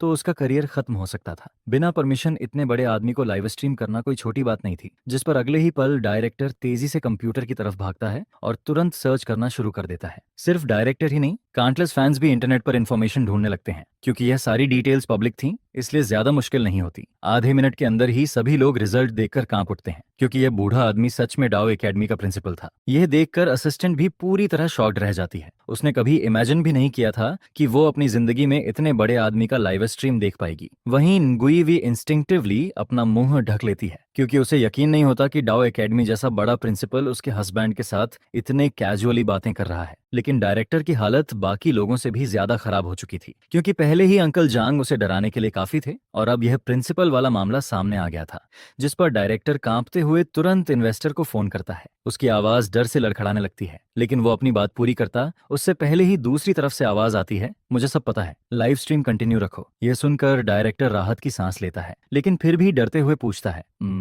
सच में कोई प्रॉब्लम नहीं होगी?" जिस पर दूसरी तरफ से शांत आवाज आती है, मैंने कहा ना, सब ठीक है, ज्यादा मत सोचो। उधर लाइव स्ट्रीम फ्रेम में हम लोग खाना खाते हुए कैजुअली बातें कर रहे होते हैं। तभी अचानक ट्रोंग वू खड़ा हो जाता है। वो वाइन ग्लास उठाकर मेरी तरफ देखता है और गंभीर आवाज कहता है, "प्रोफेसर शू, मेरी बेटी की जान बचाने के लिए एक बार फिर आपका धन्यवाद। मैं आपको टोस्ट करता हूँ।" जिस पर मैं हेल्पलेस होकर खड़ा होता हूँ और उसके साथ ग्लास टकराता हूँ। फिर मैं हंसते हुए उससे कहता हूँ, "इन सालों में मैंने भी आपको काफी परेशान किया है। बार बार आपको मेरी वाइफ से बातें छुपाने के लिए कोऑपरेट करना पड़ा।" मेरी बात सुनकर ट्रोंग वू हंसने लगता है। वहीं लाइव स्ट्रीम रूम में बैठे व्यूअर्स अचानक रियलाइज करने लगते हैं। उन्हें याद आता है कि पहले शूजे किसी मिस्टीरियस चेयरमैन के साथ वीचैट पर चैट करता दिखाई दिया था। अब सब समझ जाते हैं कि वो इंसान यही मिडिल एज्ड चेयरमैन था। जिस पर सभी कमेंट्स करने लगते हैं, "हे भगवान, एनगुई को पूरे 5 साल तक बेवकूफ बनाया गया।" वहीं कंट्रोल रूम में बैठी एनगुई पूरी तरह ब्लैंक हो चुकी थी, क्योंकि अब उसे पता चलता है कि पिछले 5 सालों से उसका हस्बैंड सीक्रेटली इस चेयरमैन से कांटेक्ट में था। उसके दिल में अजीब सा शॉक बैठ जाता है। उधर लाइव स्ट्रीम में मैं ट्रोंगवू से पूछता हूँ, "तो क्या आप और जियांग लाओ 3 दिन तक जियांगनान सिटी में रुकने वाले हो?" जिस पर ट्रोंगवू सिर हिलाकर कहता है, "नहीं, मुझे कल दोपहर वापस जाना होगा, कंपनी में बहुत काम बाकी है।" फिर वो आगे कहता है, "जिस दिन मैं डोंगशिया ग्रुप के चेयरमैन पद से रिजाइन कर दूंगा, उस दिन मैं अक्सर आपसे मिलने आ पाऊंगा।" उसकी यह बात सुनते ही फैंस फिर से क्यूरियस हो जाते हैं, क्योंकि जांग लाओ की आइडेंटिटी पहले ही रिवील हो चुकी थी, लेकिन ट्रोंगवू की आइडेंटिटी अभी तक क्लियर नहीं हुई थी। जिस पर सभी लोग तुरंत इंटरनेट पर सर्च करने लगते हैं। वहीं डायरेक्टर भी कांपते हाथों से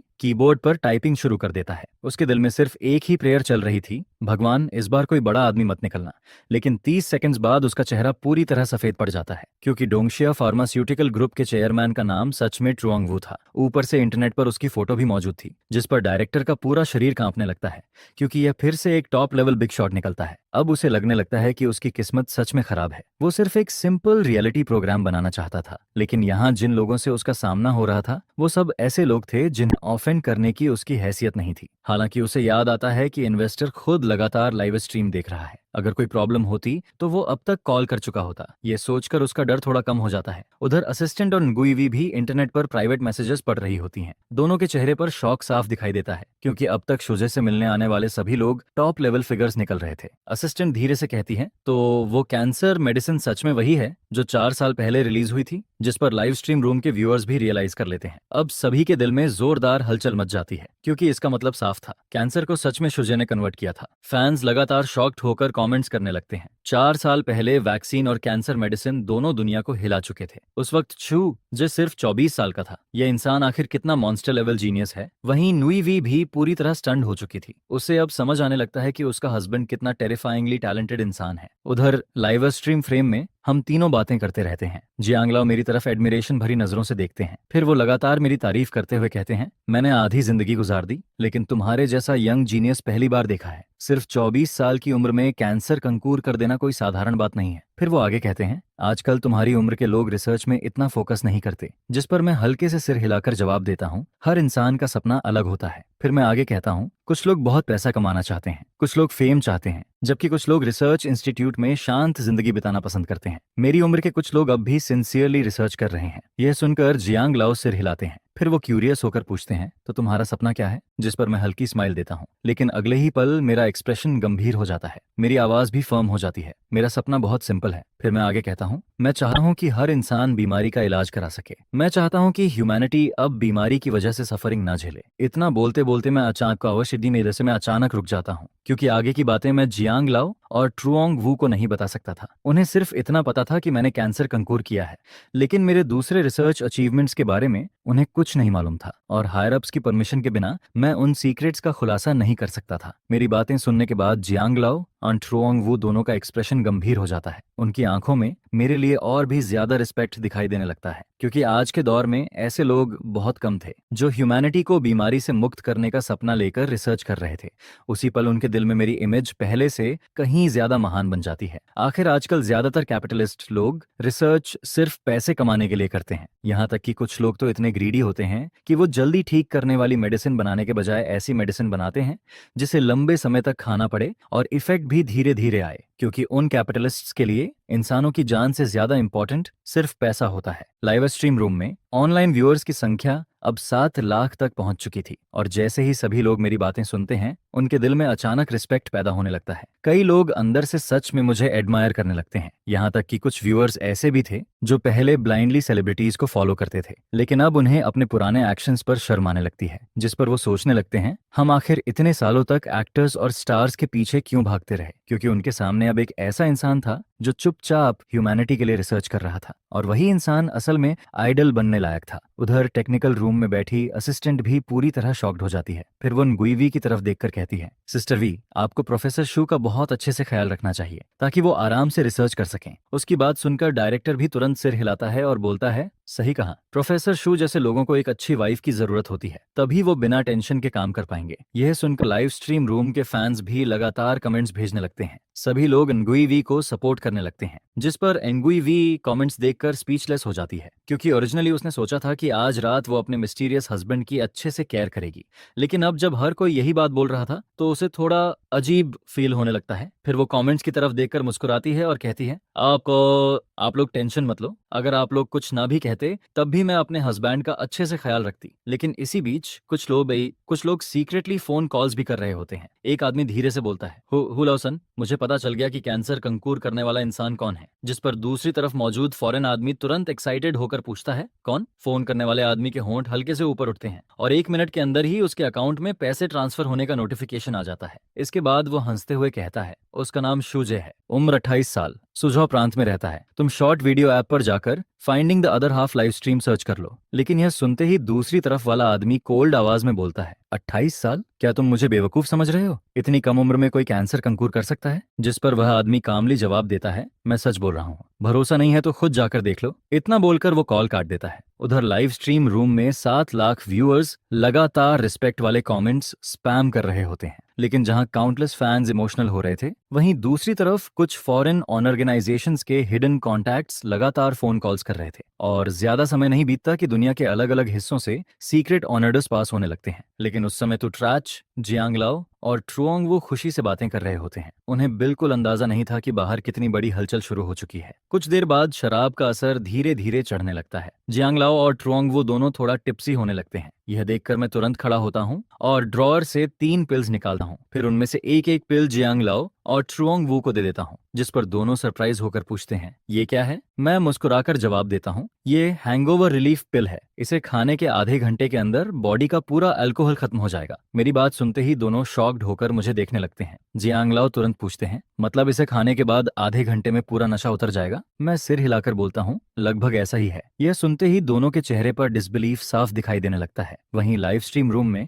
कमेंट्स की बाढ़ आ जाती है, इतना पावरफुल, मुझे अभी इसका बाइंग लिंक चाहिए। मैं बार में काम करता हूँ, रोज उल्टी होने तक शराब पीनी पड़ती है। उधर टेक्निकल रूम में असिस्टेंट और डायरेक्टर दोनों की आंखें चमक उठती हैं, क्योंकि दोनों को अक्सर बिजनेस डिनर्स में शराब पीनी पड़ती थी। जिस पर वो सोचने लगते हैं, अगर यह मेडिसिन सच में काम करती है तो फिर आराम से शराब पी सकते हैं। अब लाइव स्ट्रीम रूम में हर कोई जानना चाहता था कि यह पिल आखिर कहाँ बिकती है। तभी जियांगलाओ मुझे शॉक्ड नजरों से देखते हैं और पूछते हैं, क्या यह हैंगओवर पिल भी तुमने बनाई है? जिस पर मैं कैजुअली हंसते हुए जवाब देता हूँ, बस खाली समय में कुछ छोटे मोटे एक्सपेरिमेंट्स कर लेता हूँ। मेरी ये बात सुनकर लाइव स्ट्रीम रूम के लोग पूरी तरह स्पीचलेस हो जाते हैं। छोटे मोटे एक्सपेरिमेंट्स? अगर ये मेडिसिन मास प्रोडक्शन में चली गई तो अरबों की अर्निंग होगी। यहाँ तक कि लाइव स्ट्रीम में मौजूद कुछ फार्मास्यूटिकल बॉसेस भी अंदर ही अंदर कैलकुलेशन करने लगते हैं, क्योंकि अगर उन्हें इस पिल का फॉर्मूला मिल जाए तो वो अनइमेजिनेबल प्रॉफिट कमा सकते थे। उसी समय असिस्टेंट एक्साइटेड होकर nguivi से पूछती है, सिस्टर वी, क्या आप मुझे कुछ पिल्स बेच सकती हो? लेकिन उस वक्त nguivi अभी भी ब्लैंक थी, क्योंकि उसे समझ नहीं आ रहा था कि उसका हस्बैंड आखिर कितनी चीजें सीक्रेटली डेवलप कर चुका है।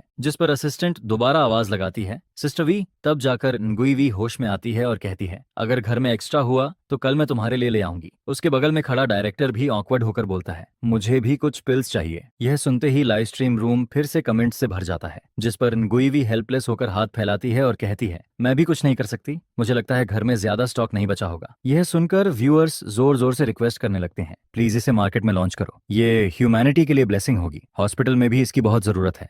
कई लोग शराब पीकर मरने की हालत में पहुंच जाते हैं, ये मेडिसिन उनकी जान बचा सकती है। nguivi कमेंट्स देखकर कहती है, ये फैसला मेरे हस्बैंड को लेना होगा। फिर वो आगे कहती है, वैसे भी अभी शो चल रहा है, मंथ एंड के बाद ही कुछ पता चलेगा। उसकी बात सुनकर लाइव स्ट्रीम रूम में डिस्कशन शुरू हो जाती है। कुछ लोग बोलने लगते हैं, अब तो बहुत लोगों को पता चल गया है कि प्रोफेसर शू ने कैंसर कंकूर किया था। शायद 2 दिन के अंदर प्रोफेसर शू को भी पता चल जाएगा कि उसका पूरा लाइफ सीक्रेटली लाइव स्ट्रीम हो रहा था। यह सुनकर टेक्निकल रूम में डायरेक्टर हंसते हुए बोलता है, इतनी जल्दी नहीं। फिर वो एक्सप्लेन करता है, हमने लाइव स्ट्रीम को सेम सिटी यूजर्स के लिए ब्लॉक किया हुआ है, मतलब जियांगनन सिटी के लोग फिलहाल ये स्ट्रीम नहीं देख सकते। लेकिन तभी एक व्यूअर कमेंट करता है, अगर टीवी न्यूज में ये बात आ गई या प्रोफेसर शू ने एक्सीडेंटली इंटरनेट पर देख लिया तो। ये कमेंट पढ़ते ही डायरेक्टर का दिल जोर से धड़कने लगता है, क्योंकि वो रियलाइज करता है कि कैंसर कंकूर करने वाले साइंटिस्ट की आइडेंटिटी रिवील होना कोई छोटी बात नहीं थी। ऐसी न्यूज जरूर नेशनल टेलीविजन तक पहुंचेगी, और अगर टीवी पर चली गई तो फिर इसे छुपाना इम्पॉसिबल हो जाएगा, जिसका मतलब था कि यह प्रोग्राम भी ज्यादा समय तक कंटिन्यू नहीं कर पाएगा। लेकिन अगले ही पल वो सोचता है कि वैसे भी अब इस मिस्टीरियस बिग शॉट की आइडेंटिटी सामने आ चुकी है, शायद अब ज्यादा छुपाने का कोई मतलब नहीं था। यह सोचकर डायरेक्टर मुस्कुराता है और कहता है, अगर प्रोफेसर शू को लाइव स्ट्रीम के बारे में पता चल गया तो इसका मतलब होगा कि हमारे फर्स्ट सीजन का परफेक्ट एंडिंग हो चुका है। उधर लाइव स्ट्रीम फ्रेम में जियांग लाओ और ट्रुओंग वू अभी भी शॉक्ड एक्सप्रेशन के साथ बैठे होते हैं। दोनों बार बार वाइस जैसी रिएक्शन दे रहे थे। यह देखकर व्यूअर्स भी हंसने लगते हैं, क्योंकि उन्होंने कभी इमेजिन नहीं किया था कि इतने बड़े लोग भी इतना कैजुअल रिएक्शन देंगे। जिस पर मैं दोनों को पानी का ग्लास देता हूं और बोलता हूं, पहले मेडिसिन खाइए। करीब 10 मिनट्स बाद जियांग लाओ सरप्राइज होकर कहते हैं, मुझे लग रहा है कि मेरा दिमाग काफी क्लियर हो गया है। जिस पर ट्रुओंग वू भी तुरंत बोलता है, मुझे भी। फिर जियांग लाओ मेरी तरफ देखकर थम्स अप दिखाते हैं और कहते हैं, तुम सच में कमाल हो। लेकिन उनकी तारीफ सुनकर मुझे अंदर से थोड़ा ऑकवर्ड फील होता है, क्योंकि मेरे लिए ये हैंगओवर पिल कोई बड़ी अचीवमेंट नहीं थी। आखिर कैंसर मेडिसिन के सामने यह सिर्फ एक छोटी सी चीज थी। ट्रुओंग वू मेरी तरफ देखकर पूछता है कि क्या प्रोफेसर 2 का हैंगओवर कैप्सूल को मास प्रोडक्शन में लाने का कोई प्लान है। जिस पर मैं सिर हिलाकर कहता हूं कि हाँ, इसे मास प्रोडक्शन में लाया जा सकता है। यह दवाई बहुत सारे केसेस में यूज हो सकती है, लेकिन एग्जैक्ट को-ऑपरेशन के बारे में अगले महीने ही डिसाइड किया जाएगा। जिस पर ट्रुओंग वू खुश होकर कहता है, ठीक है, कोई जल्दी नहीं है, सब कुछ आपके अरेंजमेंट के हिसाब से ही होगा। यह सुनते ही लाइव स्ट्रीम रूम के फैंस भी एक्साइटेड होने लगते हैं। हैंगओवर कैप्सूल के मास प्रोडक्शन की खबर सुनकर हर कोई खुश दिखाई देता है, जिस पर लाइव स्ट्रीम के कमेंट्स भी लगातार ऊपर जाने लगते हैं। खासकर वो लड़कियां जो अक्सर बार और क्लब जाती हैं, वो तो और भी ज्यादा एक्साइटेड हो जाती हैं। आखिर अब उन्हें हर दिन उल्टी होने तक शराब नहीं पीनी पड़ेगी। इसके बाद लाइव स्ट्रीम स्क्रीन में मैं, जियांग लाओ और ट्रुओंग डॉ चुनवू अभी भी बैठकर कैजुअली बातें करते रहते हैं। तभी दोपहर के 1 बजे अचानक मेरा फोन रिंग करने लगता है, जिस पर मैं स्क्रीन की तरफ देखकर कॉल रिसीव करता हूँ। चेयरमैन थाम, आज आपको मेरी याद कैसे आ गई? जिसके जवाब में दूसरी तरफ चेयरमैन थाम हंसते हुए कहता है, प्रोफेसर 2, मैं अभी फ्लाइट से उतरा हूँ, रास्ते में थोड़ा काम था, इसलिए सोचा कि कल आकर आपसे मुलाकात कर लूं। जिस पर मैं बेबस होकर जवाब देता हूँ, अगर रास्ते में हो तो आ जाना। फिर मैं कैजुअली कहता हूँ, वैसे जांग लाओ और चेयरमैन ट्रुंग भी यहीं बैठे हैं। यह सुनकर दूसरी तरफ थोड़ा कंफ्यूजन हो जाता है। जांग लाओ, चेयरमैन ट्रुंग? जिस पर मैं हंसते हुए कहता हूँ, जांग लाओ दाओ यूनिवर्सिटी के प्रिंसिपल हैं और चेयरमैन ट्रुंग डोंगहा फार्मास्यूटिकल के चेयरमैन को तो आप जानते ही होंगे। यह सुनते ही दूसरी तरफ थमथियो हैरानी से बोलता है, ट्रुंग वो भी वहां मौजूद है? तो फिर मैं कल सुबह ही मिलने आता हूँ। कॉल कट होने के बाद ट्रुंग वो क्यूरियस होकर पूछता है, किसका फोन था? जिस पर मैं हेल्पलेस स्माइल के साथ कहता हूँ, म्यूजिक तुम्हारा कॉलिग था, थामटिए, शायद तुम जानते हो। यह सुनकर ट्रुओंग वू जोर से हंसने लगता है, अरे वो हमारी तो पुरानी जान पहचान है। लेकिन फिर वो मेरे हेल्पलेस एक्सप्रेशन को देखकर पूछता है, कोई बड़ी प्रॉब्लम तो नहीं है? जिस पर मैं आह भरते हुए कहता हूँ, बस शादी के बाद से मैं अपनी वाइफ से झूठ बोलता आया हूँ कि मुझे खाना बनाना नहीं आता, लेकिन इन दिनों लगातार कुकिंग करनी पड़ रही है। यह सुनकर ट्रुओंग वू तुरंत बोलता है, तो फिर कल हम होटल चलते हैं, ऐसे में तुम्हें इतनी मेहनत भी नहीं करनी पड़ेगी। लेकिन मैं हाथ हिलाकर मना कर देता हूँ, छोड़ो भी, गेस्ट घर आए तो प्रॉपरली ट्रीट करना चाहिए। वैसे भी होटल का खाना मेरे हाथ के खाने जितना अच्छा नहीं होता, घर में बैठकर बातें करना ज्यादा अच्छा लगता है।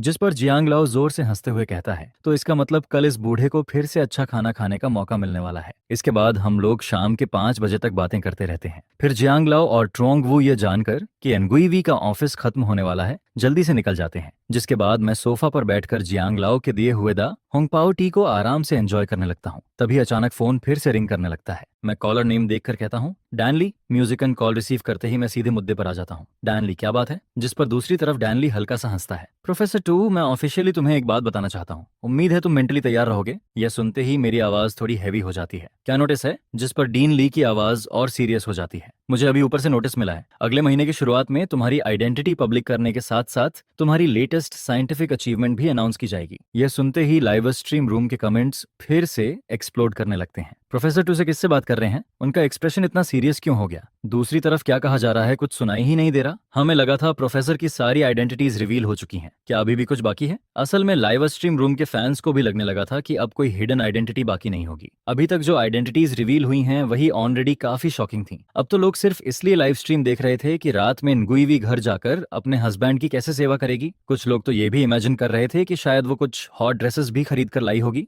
उधर टेक्निकल रूम में बैठी एनगुइवी भी सोच चुकी होती है कि आज रात वो अपने हस्बैंड को कैसे पैम्पर करेगी, जिस पर उसके अंदर अपने हस्बैंड के लिए एक जबरदस्त एडमिरेशन पैदा हो चुका होता है। लेकिन अभी 5:30 भी नहीं बजे थे, जिस पर उसे हर सेकंड बेहद स्लो लग रहा होता है। हर एक सेकंड उसके लिए टॉर्चर जैसा फील हो रहा था। लाइव स्ट्रीम रूम के फैंस भी उसकी बेचैनी नोटिस कर लेते हैं और उसे टीज करना शुरू कर देते हैं। नगुइवी अभी प्रोफेसर टू को लेकर पूरी तरह ऑब्सेस्ड हो चुकी होगी। लगता है घर जाने के लिए बहुत एक्साइटेड है, जिस पर नगुइवी कमेंट्स देखकर हंसी रोक नहीं पाती, लेकिन फिर भी नॉर्मल बिहेव करने की कोशिश करती है। आप लोग ज्यादा सोच रहे हैं, मैं तो बस घर जाकर कुछ एक्स्ट्रा डिशेस बनाने के बारे में सोच रही हूँ। लेकिन लाइव स्ट्रीम रूम का कोई भी फैन उसकी बात पर विश्वास नहीं करता। वीवी जल्दी घर जाना चाहती है। 80% चांस है कि वजह प्रोफेसर टू ही है। इसी दौरान लाइव स्ट्रीम स्क्रीन में मैं सोफा पर बैठा टी पीते हुए फोन देखने लगता हूँ। लेकिन तभी मुझे कुछ अजीब फील होने लगता है। ऐसा लग रहा था जैसे घर में कुछ मिसिंग है, जिस पर मैं हल्का सा भौहें सिकोड़ता हूँ। ये फीलिंग और भी स्ट्रांग होने लगती है। आखिर घर में क्या मिसिंग है, मैं सोचते हुए टी की एक सिप लेता हूँ। लेकिन अगले ही पल मेरा एक्सप्रेशन बदल जाता है। ओह शिट, मेरी बेटी। मैं तुरंत टी कप नीचे रखकर तेजी से खड़ा हो जाता हूँ, क्योंकि हर दिन 3:30 बजे मुझे किंडरगार्टन से अपनी बेटी को लेने जाना होता है।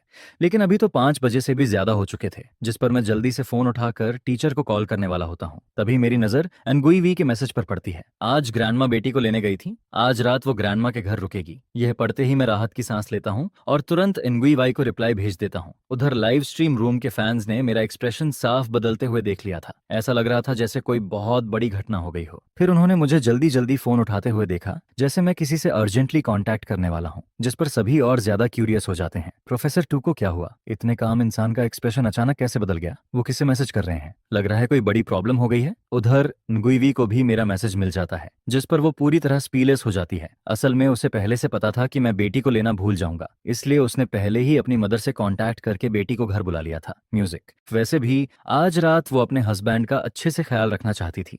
अगर बेटी घर पर रहती तो थोड़ा मुश्किल हो जाता, जिस पर न्गुइवी लाइव स्ट्रीम कमेंट्स पढ़ते हुए एक्सप्लेन करती है। टू ट्रैच ने मुझे ही मैसेज किया था, क्योंकि उन्हें रोज बेटी को लेने की आदत है। यह सुनते ही लाइव स्ट्रीम रूम के ऑडियंस हंस हंस कर पागल हो जाते हैं। ये सच में उनकी रियल डॉटर है ना? बच्ची अभी कहाँ है? उन्हें टीचर को कॉल करना चाहिए था। जिस पर न्गुइवी हंसते हुए कहती है, सब टेंशन मत लो, बेटी को मेरे पेरेंट्स ले गए हैं, आज रात वो ग्रैंडमा के घर रुकेगी। इसके बाद वो जल्दी से उठते हुए कहती है, मैं जा रही हूँ, मैं जा रही हूँ। लेकिन फैंस उसकी बात सुनते ही और ज्यादा एक्साइटेड हो जाते हैं। लगता है आज रात कुछ बड़ा होने वाला है। विवी को अपनी तरफ देखते हुए फैंस फिर से उसे टीज करना शुरू कर देते हैं।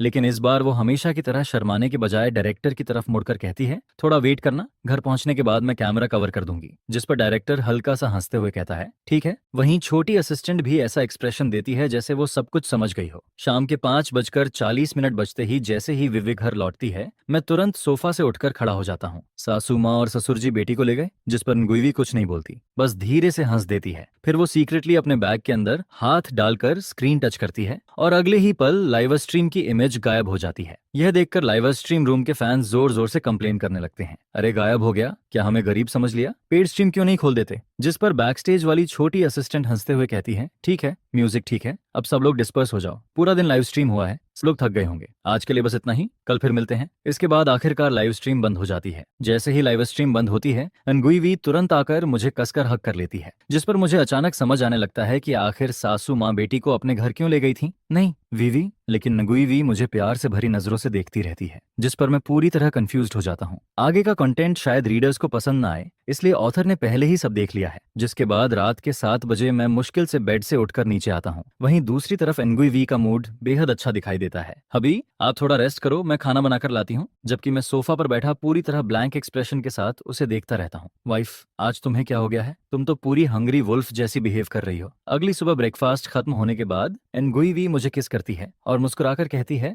हब्बी मैं काम पर जा रही हूँ। जिस पर मैं उसके सिर को सहलाकर हंसते हुए कहता हूँ, ठीक है जाओ। दरवाजा बंद होने की आवाज आते ही मैं फिर से सोफा पर टिक जाता हूँ। तभी मुझे अचानक पिछली रात की बातें याद आने लगती हैं, जिस पर मेरे दिमाग में एक नई मेडिसिन रिसर्च करने का आइडिया आने लगता है। उधर घर से बाहर निकलते ही एनगुई तुरंत लाइव स्ट्रीम अनम्यूट कर देती है। इस समय लाइव स्ट्रीम रूम में पहले से ही 3 लाख लोग वेट कर रहे होते हैं। फैंस जैसे ही मुझे देखते हैं, कमेंट्स लगातार फ्लड होने लगते हैं। वहीं बैकस्टेज टेक्निकल रूम में छोटी असिस्टेंट एनगुई के ग्लोइंग फेस को देखकर टीजिंग टोन में कहती है, दीदी आज आपका कॉम्प्लेक्शन इतना अच्छा क्यों लग रहा है? कोई टॉनिक पी लिया क्या? जिस पर लाइव स्ट्रीम ऑडियंस और भी ज्यादा टीज करने लगती है। लेकिन एनगुई कोई जवाब नहीं देती। वो बस फोन उठाकर एक और मैसेज भेज देती है। मैसेज सेंड होते ही उसकी माँ तुरंत रिप्लाई कर देती है, तुम और तू ट्रैच ठीक हो ना? कहीं झगड़ा तो नहीं हुआ? जिस पर एनगुई तुरंत जवाब देती है, ना नहीं मॉम, लड़ाई नहीं हुई, बस मैं चाहती हूँ कि बेटी कुछ दिन आपके पास रहे। यह सुनते ही उसके पेरेंट्स तुरंत सब समझ जाते हैं। फिर अगले ही पल उसकी माँ रिप्लाई करती हैं, तुम लोग अब छोटे नहीं रहे, अगर दूसरा बच्चा चाहिए तो जल्दी कर लो। यह पढ़कर एनगुई पूरी तरह स्पीचलेस हो जाती है। हालांकि उसे थोड़ी शर्म फील होती है, लेकिन फिर भी वो फोन उठाकर एक और मैसेज भेज देती है, हब्बी क्या आपको एक बेटा भी चाहिए? यह मैसेज देखते ही मैं थोड़ा शॉक्ड हो जाता हूँ। तुम दूसरा बच्चा चाहती हो? जिस पर वो रिप्लाई करती है, हाँ मैं एक और बच्चा चाहती हूँ, इससे घर और लाइवली हो जाएगा। ये सुनकर मैं मुस्कुराते हुए जवाब देता हूँ, ठीक है तो फिर करते हैं प्लानिंग। जिस पर वो तुरंत खुश होकर रिप्लाई करती है,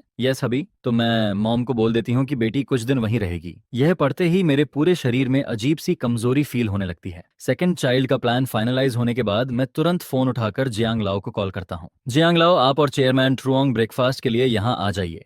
जिस पर दूसरी तरफ जियांग लाओ हंसते हुए कहता है, ब्रेकफास्ट तो हम कर चुके हैं, मैं और ट्रुओंग नोग अभी तुम्हारे घर आ रहे हैं। म्यूजिक, ठीक है, मैं जवाब देकर फोन कट कर देता हूँ। इसके बाद मैं किचन में जाकर बिजी हो जाता हूँ। ज्यादा देर नहीं होती कि जियांग लाओ और ट्रुओंग नोग घर पहुंच जाते हैं। मैं टी तैयार करके जियांग लाओ की तरफ मुस्कुराते हुए पूछता हूँ, जियांग यूए नहीं आई? जिस पर जियांग लाओ हल्का सा हंसता है। उसे लगता है कि हम बूढ़ों के साथ खाना खाने में मजा नहीं आता, इसीलिए वो अपनी फ्रेंड्स के साथ घूमने चली गई। यह सुनकर मैं कुछ पल के लिए स्प्लिशलेस हो जाता हूँ, लेकिन मैं भी तो यंग हूँ ना। तभी बगल में बैठे ट्रोंग नगोक हंसते हुए बोल पड़ते हैं, यहाँ आने से पहले मैंने थामटी को भी कॉल किया था, शायद वो भी थोड़ी देर में आ जाएगा। इसके बाद ट्रोंग नगोक क्यूरियस होकर पूछता है, प्रोफेसर आपकी और थामटी की जान पहचान कैसे हुई? जिस पर मैं हल्का सा मुस्कुराकर जवाब देता हूँ, हम एक पार्टी में मिले थे, इस बार वो थोड़ा काम निपटाने आया है और साथ में मुझसे मिलने भी। असल में थामटी भी ट्रोंग नोक की तरह देश की टॉप फार्मास्यूटिकल कंपनीज में से एक का चेयरमैन था। मेरी उससे जान पहचान भी एक दूसरी मेडिसिन रिसर्च की वजह से हुई थी। वो मेडिसिन अभी थामटी की कंपनी में प्रोड्यूस हो रही थी, लेकिन फिलहाल सब कुछ कॉन्फिडेंशियल स्टेज में था, इसलिए मैं ज्यादा कुछ बता नहीं सकता था।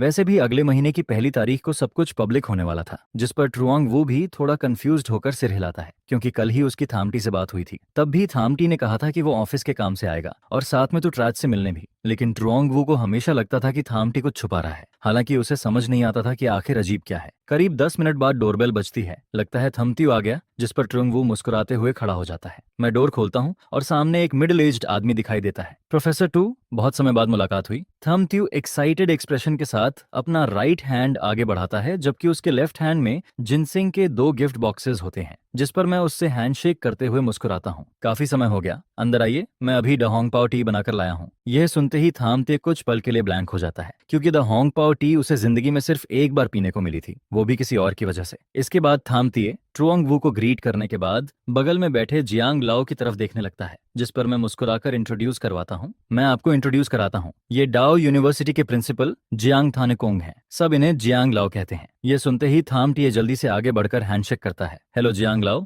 मेरा नाम थामटिए है, मैं ताई हो फार्मास्यूटिकल का चेयरमैन हूँ। जिस पर जियांग लाओ मुस्कुराकर कहते हैं, कल ही ट्रुओंग वू से तुम्हारे बारे में सुना था, बैठो बातें करते हैं। लाइव स्ट्रीम रूम के फैंस यह सब देखकर सरप्राइज्ड तो होते हैं, लेकिन ज्यादा शॉक्ड नहीं होते। आखिर प्रोफेसर टू कैंसर जैसी बीमारी को कंट्रोल कर चुका था, ऐसे में बड़े चेयरमैन को जानना कोई अजीब बात नहीं थी। इसके बाद लाइव स्ट्रीम स्क्रीन में चारों लोग द होंग पाओ टी पीते हुए कैजुअली बातें करने लगते हैं। तभी थाम टियो क्यूरियोसिटी से ट्रोंग वू की तरफ देखकर पूछता है, ओल्ड ट्रोंग, तुम्हारी और प्रोफेसर टू की पहचान कैसे हुई? जिस पर ट्रोंग वू हंसते हुए कहता है, मेरी कहानी भी तुम्हारी जैसी ही है। हम भी एक पार्टी में मिले थे, लेकिन असली रीजन वो भी नहीं बताता, क्योंकि ऊपर से परमिशन मिलने से पहले एक शब्द भी रिवील नहीं किया जा सकता था। यह सुनकर थाम टियो सिर हिलाता है। कल रात मैंने तुमसे कहा था कि मेरी और प्रोफेसर टू की मुलाकात पार्टी में हुई थी, लेकिन सच कहूं तो वो झूठ था। यह सुनते ही ट्रुओंग वू हल्का सा भौहें सिकोड़ता है। तुमने मुझसे झूठ क्यों बोला? जिस पर अगले ही पल थाम टीएओ रहस्यमयी स्माइल देता है, क्योंकि मैंने कॉन्फिडेंशियलिटी एग्रीमेंट साइन किया है। प्रोफेसर टू से जुड़ी चीजों के बारे में मैं आधा शब्द भी रिवील नहीं कर सकता, लेकिन थाम टी अपनी बात पूरी कर पाता उससे पहले ही मैं उसे बीच में रोक देता हूँ। अगले ही पल वो मुझे भौहें सिकोड़ते हुए देखता है और तुरंत चुप हो जाता है। ये आखिर हो क्या रहा था? ऐसा लग रहा था जैसे प्रोफेसर टू को खुद भी इस बारे में कुछ पता नहीं था। असल में पिछली रात करीब 8 बजे थामतिये को ऊपर से कॉल आया था। कई साल पहले साइन किया गया कॉन्फिडेंशियलिटी एग्रीमेंट अब ऑफिशियली खत्म हो चुका था और अब उस इन्फॉर्मेशन को पब्लिक किया जा सकता था। लेकिन अब सिचुएशन देखकर उसे भी कंफ्यूजन होने लगता है। ऊपर वालों ने अभी तक प्रोफेसर टू को इन्फॉर्म नहीं किया क्या? उधर जियांग लाओ और ट्रुओंग नगोक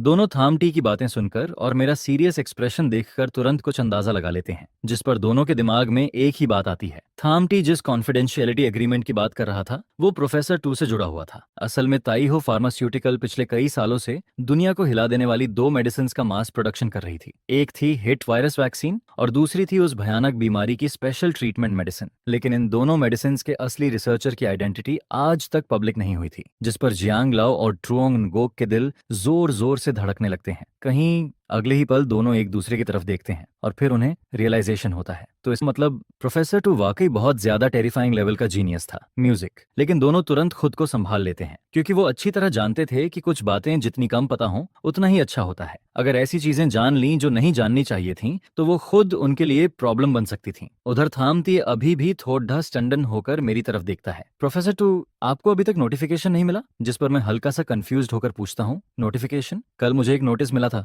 लेकिन उसका इस बात से कोई रिलेशन नहीं था। यह सुनते ही थाम टीयू कंफर्म कर लेता है कि मुझे अभी तक इस बात की जानकारी नहीं है। जिस पर वो सीधे बोल देता है, कल रात 8 बजे मुझे ऊपर से कॉल आया था। उन्होंने कहा कि आपने जिस बीमारी को कंट्रोल किया था उसके बारे में अब पब्लिक अनाउंसमेंट की जा सकती है। पुराना कॉन्फिडेंशियलिटी एग्रीमेंट ऑफिशियली खत्म हो चुका है। थमतियो की यह बात सुनते ही जांग लाओ और ट्रुंग हुएन के कानों में जैसे थंडर ब्लास्ट हो जाता है। क्या उस बीमारी की स्पेशल ट्रीटमेंट मेडिसिन भी तू ट्रस्ट ने बनाई थी? उधर लाइव स्ट्रीम रूम में कमेंट्स पूरी स्क्रीन पर फ्लड होने लगते हैं। फैंस पूरी तरह शॉक्ड हो जाते हैं। कई लोगों के रोंगटे तक खड़े हो जाते हैं। आखिर कैंसर और वो वायरस दोनों ही दुनिया की सबसे बड़ी प्रॉब्लम्स मानी जाती थी। कैंसर में फिर भी थोड़ा होप रहता था। शुरुआती स्टेज में क्योर पॉसिबल था और कभी कभी लास्ट स्टेज में भी मिरेकल हो जाता था। लेकिन एस वायरस पूरी तरह अलग था। वो सबसे प्रिमिटिव और सिंपलेस्ट वायरस था और इसी वजह से उसकी म्यूटेशन और रिप्लिकेशन स्पीड अनलिमिटेड लेवल तक पहुंच जाती थी। पिछले समय में 200 से ज्यादा वैक्सीन बनाई गई थी, लेकिन क्लिनिकल ट्रायल्स में हर बार फेलियर ही मिला। फिर 3 साल पहले लॉन क्वोक ने अचानक दुनिया को हिला देने वाली अनाउंसमेंट की थी, एस वायरस को पूरी तरह कंट्रोल कर लिया गया है। शुरुआत में बहुत लोगों ने इस खबर पर डाउट किया था, लेकिन उसके बाद एक एक करके काउंटलेस पेशेंट्स ठीक होने लगे, जिस पर धीरे धीरे सारे डाउट्स खत्म हो गए।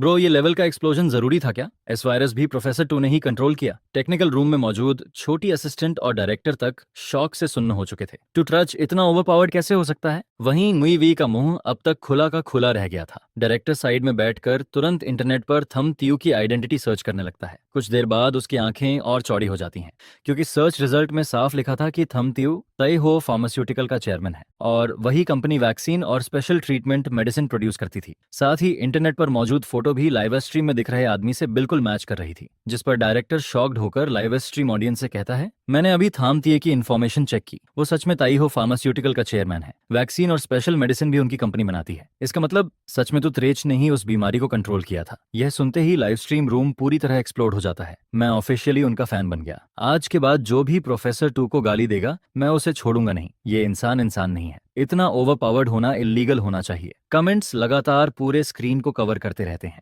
वहीं लाइव स्ट्रीम स्क्रीन में जियांग लाओ एंड ट्रुओंग वू दोनों का दिमाग पूरी तरह हिल चुका था। जियांग लाओ कांपती आवाज में मुझे देखकर कहता है, प्रोफेसर टू, आप सच में बहुत महान हैं। इस समय जियांग लाओ को ऐसा फील हो रहा था जैसे वो पूरी तरह कन्वर्ट हो चुका हो। आखिर वो खुद दाओ यूनिवर्सिटी के प्रिंसिपल थे और एकेडमिक फील्ड में उन्होंने भी काफी कंट्रीब्यूशंस दिए थे, लेकिन टू ट्राच के रिसर्च अचीवमेंट्स के सामने उनका कंट्रीब्यूशन कुछ भी नहीं था। उधर ट्रुओंग वू की आंखों में भी इंटेंस एडमिरेशन साफ दिखाई दे रही थी, जिस पर मैं दोनों को देखकर अंदर ही अंदर पसीना बहाने लगता हूँ। सब लोग काम डाउन हो जाइए, इतना रिएक्शन मत दीजिए। लेकिन जियांग लाओ लगातार सिर हिलाता रहता है, उसके हाथ तक एक्साइटमेंट से कांप रहे होते हैं, जिस पर मैं जल्दी से उसे पकड़कर सोफा पर बैठाता हूँ। जियांग लाओ, ज्यादा एक्साइटेड मत होइए, हेल्थ के लिए अच्छा नहीं है। मैंने उस बीमारी को कंट्रोल जरूर किया, लेकिन इतना भी महान नहीं हूँ। ये अचीवमेंट सिर्फ मेरी नहीं है, काउंटलेस सीनियर्स की रिसर्च फाउंडेशन की वजह से ही मैं फाइनल स्टेप तक पहुंच पाया। असल में मैं सिर्फ उन लोगों के शोल्डर्स पर खड़े होकर आखिरी कदम पूरा कर पाया। लेकिन यह सुनते ही जियांग लाओ फिर सिर हिलाने लगता है। प्रोफेसर टू, आप बहुत हम्बल हैं। अगर पुराने रिसर्चर्स की इन्फॉर्मेशन इतनी यूजफुल थी तो फिर बाकी लोग सक्सेसफुल क्यों नहीं हुए?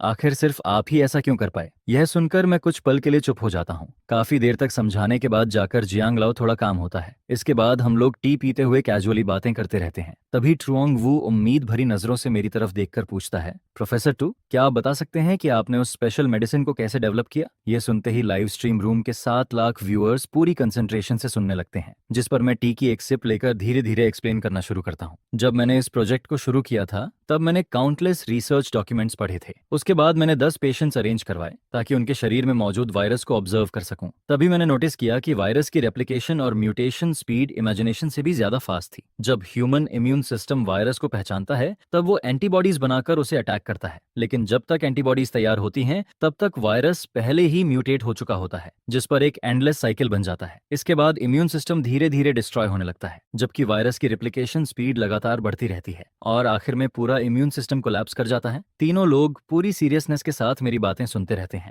जिस पर मैं आराम से कंटिन्यू करता हूँ, जैसे कैजुअली डिस्कशन चल रहा हो। सिंपल वर्ड्स में कहूँ तो सॉल्यूशन था ह्यूमन इम्यून सिस्टम को स्ट्रॉन्गर बनाना, इतना स्ट्रॉन्ग कि वायरस की म्यूटेशन स्पीड से भी तेज इम्यून रिस्पॉन्स जनरेट हो सके। उस समय मैंने इसी डायरेक्शन में मेडिसिन रिसर्च शुरू की थी। हालांकि वैक्सीन रिसर्च का डायरेक्शन मेडिसिन से थोड़ा अलग था, क्योंकि हिट वायरस की म्यूटेशन पूरी तरह रैंडम होती है, उसके अंदर कोई फिक्स्ड पैटर्न नहीं था। उस समय भी काफी मेहनत लगी थी, जिस पर जियांग लाओ फिर से मेरी तरफ एडमिरेशन भरी नजरों से देखकर कहता है, प्रोफेसर तू, आप सच में बहुत ज्यादा इनक्रेडिबल हैं। लेकिन मैं तुरंत हाथ हिलाकर हेल्पलेस टोन में कहता हूँ, बस भी कीजिए, इस टॉपिक को यहीं खत्म करते हैं, कोई और बात करते हैं। आप लोगों का हर बात पर शॉक्ड हो जाना देखकर मुझे डर लगने लगा है। असल में मुझे जियांग लाओ का हर थोड़ी देर में शॉक्ड हो जाना थोड़ा अनकंफर्टेबल फील करा रहा था। लेकिन लाइव स्ट्रीम स्क्रीन पर कमेंट्स फिर से एक्सप्लोड होने लगते हैं। प्रोफेसर टू इतने हम्बल कैसे हो सकते हैं? दुनिया की 2 डेडली डिजीजेस को कंट्रोल करने वाला इंसान इतना लोकी है? अगर मैं होता तो अब तक आसमान पर उड़ रहा होता। मुझे प्रोफेसर टू की पर्सनैलिटी बहुत पसंद आ रही है। सच्चा जीनियस वही होता है जो अपने टैलेंट को लेकर शो ऑफ नहीं करता,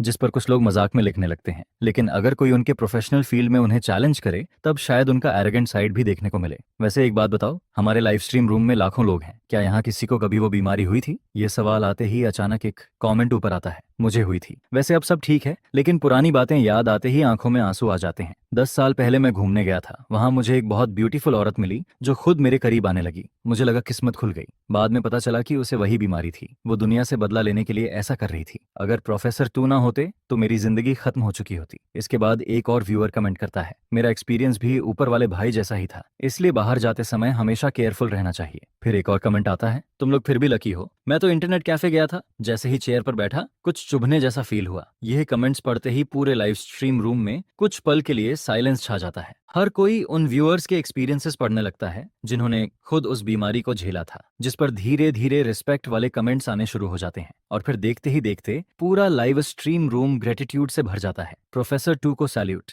आपने काउंटलेस लोगों की जिंदगी बचाई है। आज मैं सच में इमोशनल हो गया। टेक्निकल रूम में बैठी छोटी असिस्टेंट भी शॉक्ड होकर बोल पड़ती है, ओ माय गॉड, जीजू सच में बहुत ज्यादा अमेजिंग है। इसी दौरान लाइव स्ट्रीम स्क्रीन में अचानक जियांग लाओ का फोन रिंग करने लगता है, जिस पर वो कॉलर आईडी देखकर सीरियस एक्सप्रेशन के साथ कॉल रिसीव करता है। दूसरी तरफ से कुछ बातें सुनने के बाद वो सिर्फ इतना कहता है, ठीक है मैं समझ गया। कॉल कट होते ही अगले ही पल ट्रुओंग वू का फोन भी बज उठता है। वो भी सीरियस फेस के साथ साइड में जाकर कॉल रिसीव करता है। करीब 2 मिनट बाद जैसे ही ट्रुओंग वू वापस सोफा पर बैठता है, म्यूजिक तभी मेरा फोन भी रिंग करने लगता है। मैं स्क्रीन पर नाम देखकर थोड़ा स्ट्रेट होकर खड़ा हो जाता हूँ, मिनिस्टर ट्रुओंग, जिस पर मैं तुरंत साइड में जाकर कॉल रिसीव करता हूँ। दूसरी तरफ मिनिस्टर ट्रुओंग सीधे मुद्दे पर आ जाते हैं। यह सुनते ही मैं हल्का सा भौहें सिकोड़ कर कहता हूँ, क्या अब इन दोनों चीजों को ऑफिशियली पब्लिक किया जाएगा? जिस पर मिनिस्टर ट्रुओंग शांत आवाज में जवाब देते हैं। उधर जियांग लाओ मेरी तरफ देखकर कहता है, अभी ऊपर से कॉल आया था, उन्होंने कहा कि कैंसर ट्रीटमेंट वाली आपकी अचीवमेंट अब पब्लिक की जा सकती है, कॉन्फिडेंशियलिटी एग्रीमेंट खत्म हो चुका है। यह सुनते ही बगल में बैठे थामतीये का एक्सप्रेशन जोर से बदल जाता है। क्या तो कैंसर ट्रीटमेंट भी प्रोफेसर टू ने ही डेवलप किया था? जिस पर जियांग लाओ हल्का सा हंसता है। हंसता है। प्रोफेसर टू के कैंसर रिसर्च के बारे में मुझे और ट्रूओवू को पहले से पता था, लेकिन अगर आज तुम यहाँ नहीं आते तो शायद मुझे भी पता नहीं चलता कि एस डिजीज भी प्रोफेसर टू ने ही कंट्रोल की थी। उधर लाइव स्ट्रीम रूम के फैंस अब तेजी से डिस्कशन करने लगते हैं, क्योंकि अभी कुछ देर पहले ही उन्होंने तीनों को अलग अलग कॉल्स रिसीव करते देखा था और कॉन्फिडेंशियलिटी एग्रीमेंट वाली बातें भी सुनी थी, जिस पर व्यूअर्स को समझ आने लगता है कि पहले प्रोफेसर टू की आइडेंटिटी इंटेंशनली हिडन रखी गई थी। डायरेक्टर सर, लगता है आप बहुत बड़े ट्रैप में फंस गए थे। पहले प्रोफेसर टू की अचीवमेंट्स क्लासिफाइड थी, अब जाकर सब पब्लिक हो रहा है। वैसे डायरेक्टर को कितने साल की जेल होती? यह कमेंट्स पढ़ते ही डायरेक्टर का चेहरा डर से सफेद पड़ जाता है। वहीं साइड में बैठी छोटी असिस्टेंट भी सिचुएशन की सीरियसनेस समझ जाती है। लेकिन अभी तो कहा गया कि कॉन्फिडेंशियलिटी खत्म हो चुकी है, शायद अब कुछ नहीं होगा ना? न्यूवी डायरेक्टर और असिस्टेंट दोनों को डरा हुआ देखकर उन्हें कंफर्ट करने की कोशिश करती है, हालांकि अंदर से वो खुद भी पूरी तरह श्योर नहीं थी। मैं वॉशरूम होकर आती हूँ। उधर डायरेक्टर घबराया हुआ टेक्निकल रूम से बाहर निकलता है और तुरंत इन्वेस्टर शुटोंग को कॉल करता है। बॉस,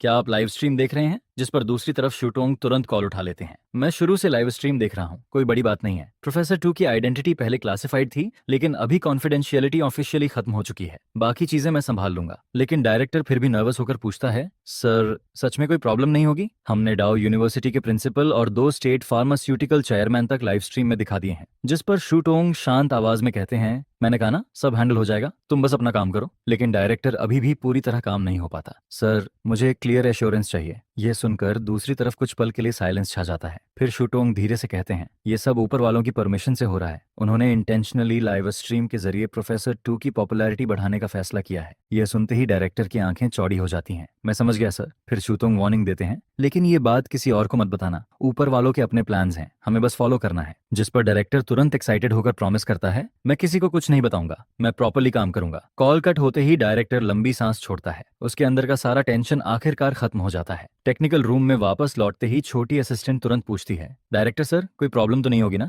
जिस पर डायरेक्टर मुस्कुराकर जवाब देता है, अभी इन्वेस्टर से बात हुई, उन्होंने कहा सब ठीक है। अगर प्रोफेसर टू की आइडेंटिटी पब्लिक नहीं हो सकती तब हमारी हालत खराब होती, लेकिन अब जब सब चीजें ऑफिशियली रिवील हो रही हैं तो हमें भी कुछ नहीं होगा। उधर लाइव स्ट्रीम स्क्रीन में हम चारों लोग खाना खाते हुए कैजुअली बातें कर रहे होते हैं। तभी ट्रोंग वो अचानक अपनी क्यूरियोसिटी रोक नहीं पाता। प्रोफेसर टू, जब आपने वीएस प्रोजेक्ट शुरू किया था तब पहले स्पेशल मेडिसिन बनाई थी या वैक्सीन? उसका सवाल पूरी तरह लॉजिकल था, क्योंकि नॉर्मली अगर क्योर पहले ही बन चुका था तो फिर वैक्सीन रिसर्च करने की जरूरत नहीं थी। जिस पर जियांग लाओ भी क्यूरियोसिटी से मेरी तरफ देखने लगता है। मैं शांत आवाज में जवाब देता हूँ, पहले मेडिसिन रिसर्च की थी, उसके बाद वैक्सीन बनाई। फिर मैं हल्की स्माइल के साथ कंटिन्यू करता हूँ, असल में थियोरेटिकली मेडिसिन बनने के बाद वैक्सीन की जरूरत नहीं थी, लेकिन उस समय मैंने सोचा कि वैक्सीन रिसर्च खुद के लिए एक चैलेंज होगी। और दूसरी वजह, मैं कैजुअली टी की सिप लेकर बोलता हूँ, थोड़े एक्स्ट्रा पैसे कमाने थे। यह सुनते ही जियांग लाओ और ट्रुओंग वो दोनों ब्लैंक होकर मेरी तरफ देखने लगते हैं। एक्स्ट्रा पैसे? क्योंकि उनके हिसाब से सिर्फ स्पेशल मेडिसिन ही इनफ थी ह्यूज अमाउंट ऑफ मनी कमाने के लिए। जिस पर बगल में बैठे थाम टियो मुस्कुराते हुए कहते हैं, आप लोग उस समय की सिचुएशन याद कीजिए जब मेडिसिन और वैक्सीन पहली बार मार्केट में आए थे। उस समय हमने यही रीजन दिया था कि स्पेशल ट्रीटमेंट मेडिसिन को लार्ज स्केल पर प्रोड्यूस करना बहुत मुश्किल है, इसलिए मेडिसिन को पहले सिर्फ लॉन कोक के अंदर सप्लाई किया जाएगा, लेकिन वैक्सीन को मास प्रोडक्शन में बनाया जा सकता था। जिस पर वैक्सीन को ग्लोबल मार्केट में सप्लाई करने का फैसला लिया गया।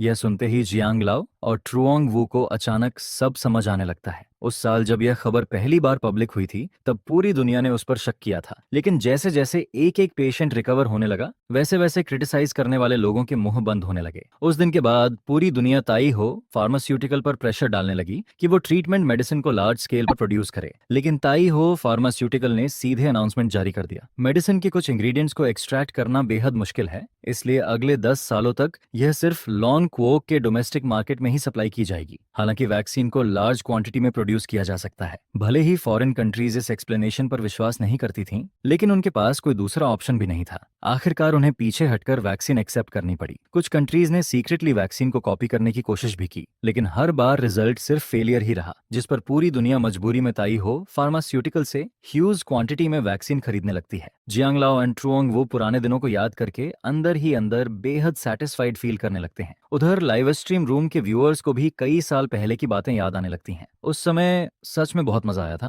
तय हो फार्मास्यूटिकल ने वैक्सीन बेचकर जबरदस्त पैसा कमाया होगा। मुझे याद है बाद में डोमेस्टिक वैक्सीनेशन फ्री कर दी गई थी। फॉरेन कंट्रीज तो जलकर पागल हो गई थी। हाँ बिल्कुल सही किया था। देश ने उस समय सच में बहुत शानदार काम किया था। 1 बिलियन वैक्सीन डोसेस पूरी तरह फ्री थी। मेरा देश सच में पावरफुल है। टेक्निकल रूम में डायरेक्टर और छोटी असिस्टेंट भी इमोशनल हो जाते हैं क्योंकि वो दोनों भी उस समय की सिचुएशन खुद देख चुके थे। देश के अंदर लोग फ्री वैक्सीन लगवा रहे थे जबकि फॉरेन कंट्रीज में एक डोज के लिए 1,000 युआन तक देने पड़ रहे थे। उधर एनगुई भी धीरे से हंस देती है। इस समय उसका मूड वर्ड्स में डिस्क्राइब करना मुश्किल था। कुल मिलाकर उसे अंदर से बहुत सेटिस्फाइंग फील हो रहा था। लाइव स्ट्रीम स्क्रीन में जांग लाओ और ट्रुंग वू दोनों एक साथ थम टियो की तरफ थम्स अप करते हैं। यह काम बहुत शानदार किया गया था। लेकिन थाम टियो सिर हिलाकर मुस्कुराता है। असल डिसीजन तो प्रोफेसर टू ने लिया था। सच कहूं तो मुझे भी उन फॉरेन फार्मास्यूटिकल कंपनीज से इरिटेशन होती थी। ऊपर से वो अपनी मेडिसिन हमें और भी ज्यादा एक्सपेंसिव प्राइस पर बेचते थे। इसलिए मैंने वैक्सीन की प्राइस 1,000 युआन पर डोज रखी थी। जिस पर ट्रुओंग वो क्यूरियोसिटी से पूछता है तो वैक्सीन की एक्चुअल कॉस्ट कितनी थी। यह सुनते ही थाम टीएओ एक ब्राइट स्माइल देता है और 3 उंगलियां खड़ी कर देता है। जिस पर ट्रुओंग वो अंदाजा लगाता है 30। थाम टीएओ हंसते हुए सिर हिलाता है। बिल्कुल सही, कॉस्ट थी सिर्फ 30 युआन और प्रॉफिट 970 युआन। यह सुनते ही जियांग लाओ शॉक्ड होकर उसकी तरफ देखने लगता है। उधर लाइव स्ट्रीम रूम के व्यूअर्स भी पूरी तरह स्टंट हो जाते हैं। ओह फक, यह प्रॉफिट मार्जिन तो इंसेन है। लॉन्ग क्वोक के बाहर भी अरबों लोग थे। चाहे उनमें से सिर्फ कुछ प्रतिशत लोगों ने वैक्सीन लगवाई हो, मार्केट फिर भी जायंटिक था। तब तो तय हो फार्मास्यूटिकल ने लिटरली पैसा छापा होगा। शेनडोंग सच में अमेजिंग है। लेकिन शेनडोंग कितना भी स्ट्रांग हो, प्रोफेसर टू फिर भी सबसे ऊपर है। हालांकि लाइव स्ट्रीम रूम में मौजूद सारे व्यूअर्स लॉन्ग क्वोक के नहीं थे। कुछ फॉरेन व्यूअर्स के दिल में यह सब देखकर और भी ज्यादा जेलसी पैदा होने लगती है। वहीं एक और ग्रुप था जो सबसे ज्यादा अनकंफर्टेबल फील कर रहा था। वो लोग पहले लॉन्ग क्वोक के सिटीजन थे लेकिन बाद में वेस्टर्न डेवलप्ड कंट्रीज में माइग्रेट हो गए थे। जब वो लोग पहली बार फॉरेन कंट्रीज गए थे तब उन्हें खुद पर बहुत गर्व था। उन्हें लगता था कि वो बाकी लोगों से सुपीरियर हैं। लेकिन अब जब वो अपने पुराने देश को इतनी तेजी से आगे बढ़ते देखते हैं तो उनके अंदर अजीब सी फ्रस्ट्रेशन पैदा होने लगती है। जैसे किसी ने एक परफेक्ट पार्टनर को खुद छोड़ दिया हो और कई साल बाद पता चले कि वो इंसान अब पहले से कहीं ज्यादा बेहतर जिंदगी जी रहा है। सबसे पेनफुल बात यह थी कि फॉरेन कंट्रीज में उनकी जिंदगी उतनी अच्छी भी नहीं निकली जितनी उन्होंने इमेजिन की थी। लेकिन अब बहुत देर हो चुकी थी। उनके पास लॉन क्वोक की सिटीजनशिप दोबारा पाने का कोई मौका नहीं था। उनकी आइडेंटिटी अब सिर्फ इमिग्रेंट्स की रह गई थी। उधर लाइव स्ट्रीम में हम लोग खाना खाते हुए लगातार बातें करते रहते हैं और जैसे जैसे डिस्कशन आगे बढ़ता है एटमॉस्फेयर और भी ज्यादा लाइवली होता जाता है। थामत्यू ने थोड़ी शराब भी पी रखी थी जिस पर वो और ज्यादा टॉकेटिव हो गया था। म्यूजिक थामत्यू हंसते हुए कहता है, कुछ दिन पहले मैंने सेल्स डेटा देखा था। अब तक वैक्सीन की 3 बिलियन डोसेज बिक चुकी हैं। मुझे लगता है मार्केट अब लगभग सैचुरेटेड हो चुका है। इसलिए हमने कंपनी बोर्ड के साथ डिस्कस करके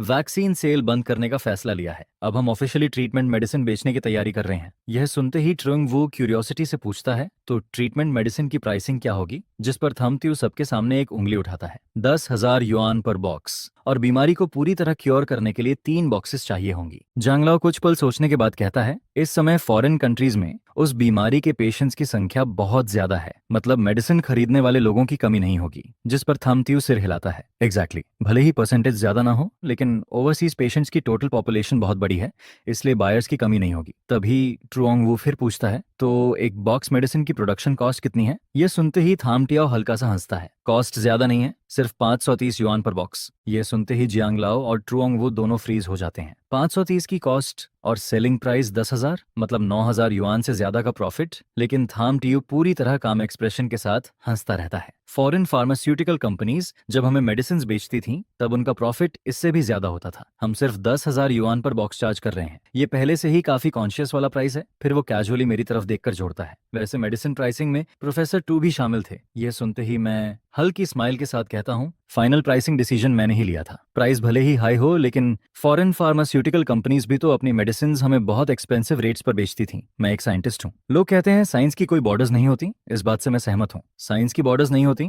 लेकिन साइंटिस्ट्स का अपना कंट्री जरूर होता है और मैं लॉन्ग क्वोक का साइंटिस्ट हूँ। यह सुनते ही लाइव स्ट्रीम रूम में कमेंट्स फिर से फ्लड होने लगते हैं। यह प्राइसिंग बिल्कुल सही है। 30,000 युआन में बीमारी पूरी तरह क्योर हो रही है। ये ऑलरेडी बहुत अच्छा है। फॉरेन कंपनीज 200 की चीज 70,000 में बेचती थीं। अगर मैं होता तो सीधा 1 लाख पर बॉक्स रखता। जैसा उन्होंने हमारे साथ किया वैसा ही उनके साथ होना चाहिए। लेकिन लाइव स्ट्रीम रूम के 7 लाख व्यूअर्स में कुछ ऑपोजिट ओपिनियंस भी मौजूद थे। कुछ फॉरेन व्यूअर्स कॉस्ट सुनकर फ्यूरियस हो जाते हैं। कॉस्ट इतनी लो है, फिर सेलिंग प्राइस इतनी हाई क्यों? अगर साइंटिस्ट्स ने बीमारी को कंट्रोल कर लिया है तो मेडिसिन चीप होनी चाहिए थी। सही बात है, बिल्कुल सही। इस दवाई की कीमत करीब 400 युआन प्रति बॉक्स होनी चाहिए, तभी सही रहेगा। जिस पर बहुत से लोग इन विरोध वाले कमेंट्स को देखते ही उनकी प्रोफाइल पर जाकर चेक करना शुरू कर देते हैं, जिसके बाद पता चलता है कि वो सभी फॉरेन कंट्रीज के लोग हैं। यह देखकर सब लोग मिलकर उन्हें जवाब देना शुरू कर देते हैं। साइंस की कोई सीमा नहीं होती, लेकिन साइंटिस्ट की नेशनैलिटी जरूर होती है। प्रोफेसर शू हमारे लॉन कंट्री के हैं, तो अगर वो दवाई 10,000 युआन में बेचते हैं तो उससे क्या फर्क पड़ता है? पहले ये तो सोचो कि तुम लोग 200 युआन की ओरिजिनल मेडिसिन को आसमान छूती कीमत में बेचते हो। अब अगर हम 10,000 युआन में बेच रहे हैं तो तुम्हें इतनी जलन क्यों हो रही है? गुस्से से फट जाओ तुम लोग। जिस पर टेक्निकल रूम में बैठे डायरेक्टर ये सब देखकर उन सभी अकाउंट्स को जो फॉरेन लोकेशन से कंफर्म होते हैं तुरंत ब्लॉक कर देता है और उन्हें लाइव स्ट्रीम रूम से बाहर फेंक देता है। इसके बाद वो कहता है, मैंने उन सबको ब्लॉक कर दिया है और उन्हें लाइव स्ट्रीम रूम से बाहर निकाल दिया गया है। यह सुनते ही लाइव स्ट्रीम रूम के लोग खुश होने की बजाय थोड़ा नाराज हो जाते हैं। अरे इतनी जल्दी क्यों निकाल दिया? पहले हमें उन्हें अच्छे से गालियां देने तो देते, थोड़ा मजा लेने के बाद निकालते ना। उन्हें गुस्से से मरने देना चाहिए था। जिस पर दूसरा कहता है, सही कहा सही कहा, मैंने तो अभी ढंग से गाली देना शुरू भी नहीं किया था। इसके बाद एक और व्यूअर बोलता है, डायरेक्टर आपने अच्छा नहीं किया, कम से कम हमें पहले उन्हें रोस्ट तो कर लेने देते। हाँ, वो हरामी लोग जब भी कोई चीज उनके खिलाफ जाती है तभी प्राइस कम करने की बात करते हैं, लेकिन अगर उनके पास खुद कोई स्पेशल मेडिसिन होती तो वो भी उसे आसमान छूती कीमत पर बेचते। ऐसे लोगों को तो जमकर सुनाना ही चाहिए। इसी दौरान लाइव स्ट्रीम स्क्रीन पर जियांग लाओ एक पूरा भरा हुआ फाइट वाइन का ग्लास उठाता है और कहता है, आइए आज हम प्रोफेसर शू के नाम एक जाम पीते हैं। बॉटम्स अप हुआ है, जिस पर जांग यू भी पूरा भरा हुआ ग्लास उठाता है। यह देखकर शेन श्याओ थोड़ा डर जाता है और जल्दी से उन्हें रोकने की कोशिश करता है। यह फाइट वाइन बहुत स्ट्रांग होती है, थोड़ा कम पियो, थोड़ा कम पियो। यह सुनकर जियांग लाओ और जांग यू एक दूसरे को देखते हैं, जिस पर दोनों के मन में शेन श्याओ को थोड़ा डराने का आइडिया आता है और मैं भी उनका इरादा समझ जाता हूँ, इसलिए मैं भी उनके साथ कोऑपरेट करने का फैसला करता हूँ। इसके बाद मैं ग्लास नीचे रखकर कहता हूँ, क्यों ना पूरा बॉटल ही खत्म कर देते हैं। ये सुनते ही जियांग लाओ जोर से हंसने लगता है। पूरी बॉटल? जिस पर झांग यू भी हंस पड़ता है और कहता है, मैं तो 5 बॉटल्स तक पी सकता हूँ। शेन श्याओ यह सुनकर पूरी तरह शॉक्ड रह जाता है। उसे लगता है कि तीनों लोग नशे में बकवास कर रहे हैं। उसे यकीन ही नहीं होता कि प्रोफेसर शू जैसा साइंटिस्ट भी डींगन मार सकता है, वो भी व्हाइट वाइन की पूरी बॉटल पीने की बात कर रहा है। लेकिन अगले ही सेकंड मैं सच में मुड़कर शेन व्हाइट वाइन की बॉटल्स उठा लाता हूँ। यह देखकर शेन श्याओ का चेहरा थोड़ा पीला पड़ जाता है, लेकिन उसके दिल में अभी भी थोड़ा डाउट रहता है, क्या सच में पूरी बॉटल पियेंगे, वो भी व्हाइट वाइन? खासकर इसलिए क्योंकि वो पहले जांग यू के साथ ड्रिंक कर चुका था और उसकी अल्कोहल कैपेसिटी अच्छे से जानता था। अगर जांग यू पूरी बॉटल व्हाइट वाइन पी ले तो शायद हॉस्पिटल पहुंच जाए या आधा बेहोश हो जाए। ऊपर से वो पहले ही एक ग्लास पी चुका था। इसके बाद मैं, जियांग लाओ और जांग यू तीनों अपने अपने हाथ में एक फाइट वाइन की बोतल पकड़ लेते हैं। बोतल खोलने के बाद हम तीनों एक साथ फ्रीज होकर खड़े शेन श्याओ की तरफ देखते हैं, जिस पर जांग यू हल्का सा आईब्राउ उठाकर कहता है, क्या हुआ, बॉटल नीचे क्यों नहीं रख रहे? शेन श्याओ जांग यू के कॉन्फिडेंट अंदाज को देखकर और भी कंफ्यूज हो जाता है। उसे लगता है जैसे वो सच में पूरी बॉटल खत्म करने वाले हैं, लेकिन फिर भी उसे यकीन नहीं होता, इसलिए वो सोचने लगता है कि शायद ये लोग उसे जानबूझकर डरा रहे हैं। जिस पर शेन श्याओ भी अपनी बॉटल खोल देता है और कहता है, ठीक है, अगर पूरी बॉटल पीनी है तो मैं भी साथ दूंगा। यह सुनते ही झांग यू हंसता है और सीधे बॉटल मुंह से लगाकर पीना शुरू कर देता है। यह देखकर शेन श्याओ पूरी तरह स्टंडन रह जाता है। ये लोग सच में पी रहे हैं? पागल हो गए हैं क्या? ये व्हाइट वाइन है, इतना पीना डेंजरस हो सकता है? जिस पर लाइव स्ट्रीम ऑडियंस शेन श्याओ का शॉक्ड एक्सप्रेशन देखकर जोर जोर से हंसने लगती है। हाँ, प्रोफेसर शू, जियांग लाओ और जांग यू ने मिलकर शेन डोंग को बुरी तरह डरा दिया। शेन डोंग को अभी तक पता ही नहीं है कि प्रोफेसर शू ने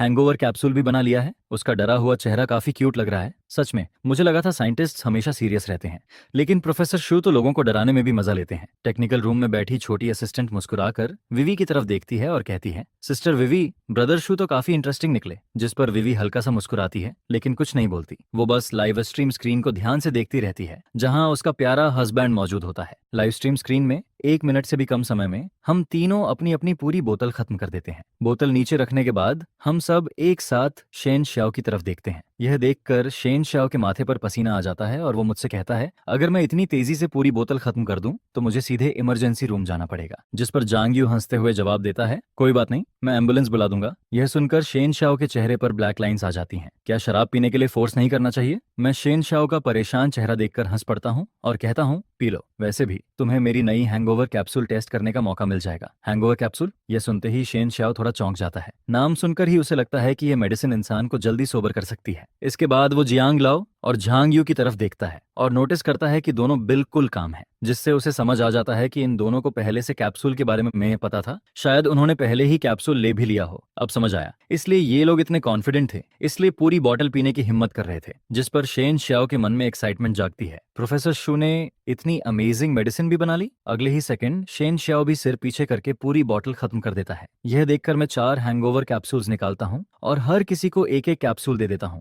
जब अल्कोहल असर करना शुरू करे तब यह मेडिसिन लेना। मेडिसिन का इफेक्ट प्रॉपरली एक्सपीरियंस करने के लिए शेन श्याओ सिर हिलाकर हामी भर देता है। इसके बाद 5 मिनट गुजरते हैं और अल्कोहल असर दिखाना शुरू कर देती है। धीरे धीरे हालत ऐसी होने लगती है कि अगर और देर हुई तो सिचुएशन कंट्रोल से बाहर जा सकती है। जिस पर हम चारों तुरंत एक एक हैंगओवर कैप्सूल खा लेते हैं और फिर 10 मिनट तक इंतजार करते हैं। पहले 5 मिनट में शराब का असर और ज्यादा स्ट्रांग होता जाता है, किसी को भी सोबर होने जैसा फील नहीं होता। लेकिन 10वें मिनट से बॉडी साफ तौर पर मेडिसिन का असर महसूस करना शुरू कर देती है। इसके बाद 20 मिनट और गुजरते हैं और शेन श्याओ शॉक्ड होकर मेरी तरफ देखता है। प्रोफेसर शू, इस मेडिसिन का इफेक्ट सच में बहुत पावरफुल है। जिस पर मैं कहता हूँ, यह मेडिसिन करीब 30 मिनट में बॉडी के ज्यादातर अल्कोहल को खत्म कर देती है और 40 मिनट के अंदर पूरा अल्कोहल बॉडी से साफ कर देती है। यह सुनते ही शेन श्याओ अंदर तक हिल जाता है। उसकी नजर में प्रोफेसर श्याओ उम्र में भले यंग हो, लेकिन उसका हर इन्वेंशन लोगों को शॉक कर देता है। उसने कैंसर का इलाज ढूंढ लिया, कई डिजीजेस को कंट्रोल कर लिया और अब हैंगओवर कैप्सूल भी बना डाली। अगर यह हैंगओवर कैप्सूल मार्केट में लॉन्च हो गई तो इसकी सेल्स जरूर एक्सप्लोड कर जाएंगी। ऊपर से इसका इफेक्ट भी काफी लंबे समय तक रहता है, जिस पर लाइव स्ट्रीम ऑडियंस एक बार फिर हैंगओवर कैप्सूल का मैजिकल इफेक्ट देखकर दंग रह जाती है। हर कोई एक्साइटेड होकर इसकी तारीफ करने लगता है और बेसब्री से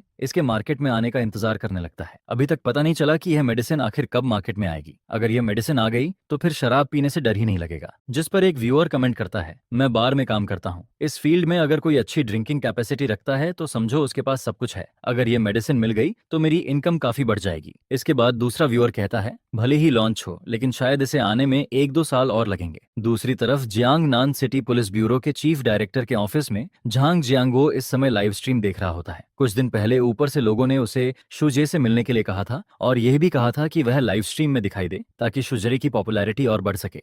उस वक्त झांग जियांगो को लगा था कि ऊपर वाले लोग लाइव स्ट्रीम के जरिए पब्लिकली यह रिवील करना चाहते हैं कि शुजे ही वह इंसान है जिसने कैंसर का इलाज खोजा है। लेकिन पिछले 2 दिनों से लाइव स्ट्रीम देखने के बाद उसे एहसास होता है कि शुजे की अचीवमेंट्स तो उसकी सोच से भी कहीं ज्यादा बड़ी हैं। जिस पर अब उसे समझ आने लगता है कि आखिर क्यों शो हाफ एक्सप्लोरेशन शुरू होते ही ऊपर वालों ने तुरंत सिचुएशन को मॉनिटर करना शुरू कर दिया था। शुद्ध से जैसे लोग हमेशा हाईएस्ट लेवल प्रोटेक्शन में रहते हैं, यहाँ तक कि शुजे के आसपास के एरिया की सिक्योरिटी के लिए भी प्लेन क्लॉथ्स पुलिस ऑफिसर्स लगातार प्रोटेक्शन दे रहे होते हैं। यहाँ तक कि वे वीवी, उनके बच्चों और शूजे के सबसे करीबी लोगों को भी हर समय सीक्रेटली प्रोटेक्ट किया जा रहा होता है। ये सोचकर झांग जियांगुओ गहरी सांस छोड़ता है। उसे कुछ साल पहले साइन किया गया वह कॉन्फिडेंशियल एग्रीमेंट याद आता है। उस समय ऊपर वालों ने खुद उसे बताया था कि कैंसर का इलाज शुजे ने ही खोजा है। क्योंकि शुजे लंबे समय तक जियांगनान सिटी में रहने वाला था, इसलिए ऊपर वालों ने झांग जियांगुओ को एक खास मिशन दिया था। शुजे से जुड़ी कोई भी बात हो, चाहे छोटी हो या बड़ी, तुम्हें अपनी पूरी ताकत लगाकर उसे हैंडल करना होगा। इसी दौरान लाइव स्ट्रीम स्क्रीन में हम चारों बातें करते करते शाम के 5 बजा देते हैं। जाने से पहले जियांग लाओ मेरी तरफ देखकर पूछता है, कल तुम्हारा कोई प्लान है क्या? जिस पर मैं उसकी तरफ देखकर जवाब देता हूँ, कल मेरी वाइफ की छुट्टी है, इसलिए मुझे उसके साथ ससुराल जाना होगा। यह सुनकर जियांग लाओ सिर हिलाता है। असल में सोचा था कि कल भी एक दिन और साथ में टाइम स्पेंड करेंगे, लेकिन अगर तुम्हारा काम है तो फिर रहने देते हैं। इसके बाद तीनों लोग गुड बाय बोलकर चले जाते हैं और पूरा घर अचानक शांत हो जाता है। मैं कुछ देर सोचता हूँ, फिर उठकर किचन में चला जाता हूँ।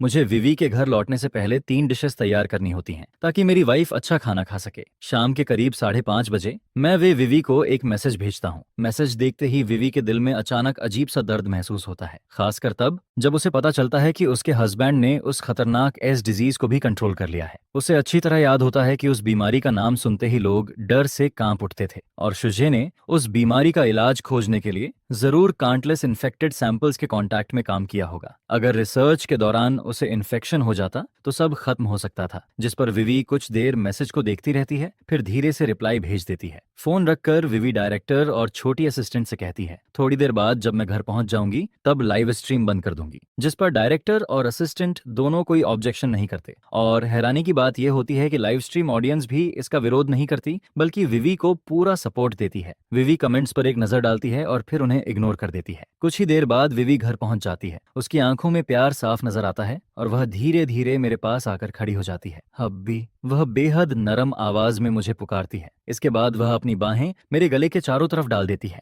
फिर वह किचन में जाकर खाना बाहर लेकर आती है। बैठने के बाद विवी एक स्टर फ्राइड मीट उठाकर सीधे मेरे मुंह तक ले आती है। यह देखकर मुझे थोड़ा अजीब लगता है। नॉर्मली वह प्यार जताती रहती है, खाना सर्व करना भी नॉर्मल है, लेकिन सीधे मुंह तक खाना लाकर खिलाना यह काफी लंबे समय बाद हो रहा था। मैं जैसे ही मीट का पहला बाइट खाता हूँ, विवी तुरंत दूसरा पीस उठाकर फिर मेरे मुंह के पास ले आती है, जिस पर मैं हल्का पसीना छोड़ते हुए कहता हूँ, क्या तुम मुझे बच्चा समझ रही हो? यह सुनकर विवी हल्का सा मुस्कुराती है। अच्छे से खाओगे तभी तो ताकत आएगी। मैं मन ही मन सोचने लगता हूँ कि आखिर पिछले कुछ दिनों से मेरी वाइफ को हुआ क्या है। इसी तरह सिर्फ डिनर खत्म करने में ही आधे घंटे से ज्यादा लग जाते हैं। खाना खत्म होने के बाद विवी मेरी तरफ देखकर कहती है, तुम पहले जाकर शॉवर ले लो, मैं डिशेस साफ करके बाद में आती हूँ। जिस पर मैं बेडरूम के बाथरूम में नहाने चला जाता हूँ। इसके बाद विवी सब कुछ साफ सफाई करके सोने चली जाती है। अगली सुबह करीब 9 बजे मैं बड़ी मुश्किल से बेड से उठता हूँ। उठते ही मैं बड़बड़ाता हूँ, लगता है जल्दी से किडनी बूस्टिंग कैंडी रिसर्च करनी पड़ेगी। इस समय विवी सुबह सुबह ही काम पर जा चुकी होती है। ब्रेकफास्ट खत्म करने के बाद मैं सोफा पर बैठकर थोड़ा टीवी देखने की सोचता हूँ, लेकिन तभी एक ऐसा इंसान घर में आता है जिसकी मुझे बिल्कुल उम्मीद नहीं होती। आने वाला इंसान बैंक का आदमी होता है, जिस पर मैं बिना ज्यादा सोचे सीधे डायरेक्टर झाओ से कहता हूँ,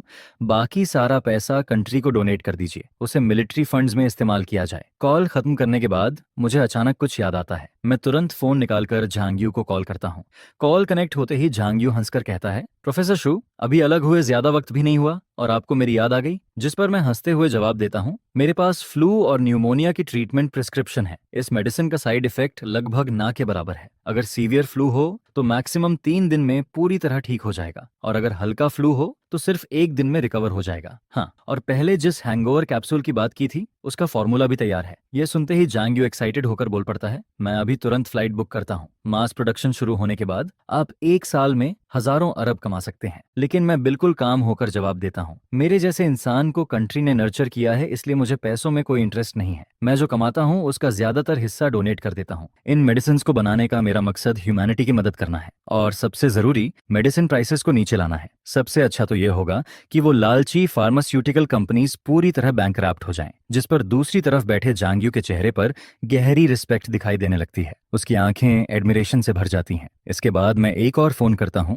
जो वेस्ट लेक फार्मास्यूटिकल के चेयरमैन शेन श्याओ को लगाया जाता है। प्रेसिडेंट शेन, समय निकालकर एक बार यहाँ आ जाइए। मैंने पाइल्स की ट्रीटमेंट वाली मेडिसिन भी रिसर्च कर ली है। एक्सटर्नल ऑनेंटमेंट और ओरल मेडिसिन दोनों साथ में इस्तेमाल होंगे, और सिर्फ 7 दिनों में पाइल्स पूरी तरह ठीक हो जाएगी। यह सुनते ही शेन श्याओ का चेहरा पूरी तरह बदल जाता है, क्योंकि मार्केट में मौजूद पाइल्स मेडिसिन ज्यादातर सिर्फ हल्के सिम्टम्स में काम करती हैं। अगर बीमारी ज्यादा सीरियस हो जाए तो सर्जरी करवाना जरूरी हो जाता है, और सर्जरी के दौरान और उसके बाद होने वाला दर्द बेहद खतरनाक होता है। कई पेशेंट्स तो उस दर्द को ऐसा बताते हैं जैसे टॉयलेट जाते वक्त टूटे हुए ग्लास के टुकड़े बाहर निकल रहे हों। लेकिन अब प्रोफेसर शू ऐसी मेडिसिन बना चुका था जो सिर्फ कुछ दिनों में बीमारी को पूरी तरह खत्म कर सकती थी। इस मेडिसिन की वैल्यू सच में अनइमेजिनेबल थी। आखिर 10 में से 9 लोग पाइल्स की प्रॉब्लम से परेशान रहते हैं। अगर यह मेडिसिन मार्केट में लॉन्च हो गई तो इसकी सेल्स जरूर एक्सप्लोड कर जाएंगी। जिस पर शेन श्याओ जल्दी से कहता है, मैं अभी फ्लाइट बुक करता हूँ। मैं सिर हिलाते हुए जवाब देता हूँ, ठीक है, फिर यही तय रहा। फिलहाल यहाँ अभी मेरे कुछ दोस्त मौजूद हैं। बैंक डायरेक्टर झाओ मेरे बगल में खड़े होकर शॉक्ड होकर मुझे देख रहे होते हैं। उन्हें साफ समझ आ जाता है कि मैं पूरी फार्मास्यूटिकल इंडस्ट्री का गेम बदलने वाला हूँ। इसी दौरान लाइव स्ट्रीम रूम में अचानक एक अजीब सिचुएशन हो जाती है। अरे, ये क्या हो रहा है? मैं प्रोफेसर शू टाइप ही नहीं कर पा रहा। जिस पर दूसरा व्यूअर भी कहता है, क्या बात है? मैं भी प्रोफेसर शू का नाम नहीं लिख पा रहा हूँ। यहाँ तक कि सिंबल्स डालकर भी ट्राई किया, फिर भी नहीं हो रहा। टेक्निकल रूम में डायरेक्टर और बाकी स्टाफ कमेंट्स देखकर खुद भी चौंक जाते हैं। जिसके बाद तीनों लोग खुद ट्राई करके देखते हैं, और सच में शुजे नाम टाइप नहीं हो पाता।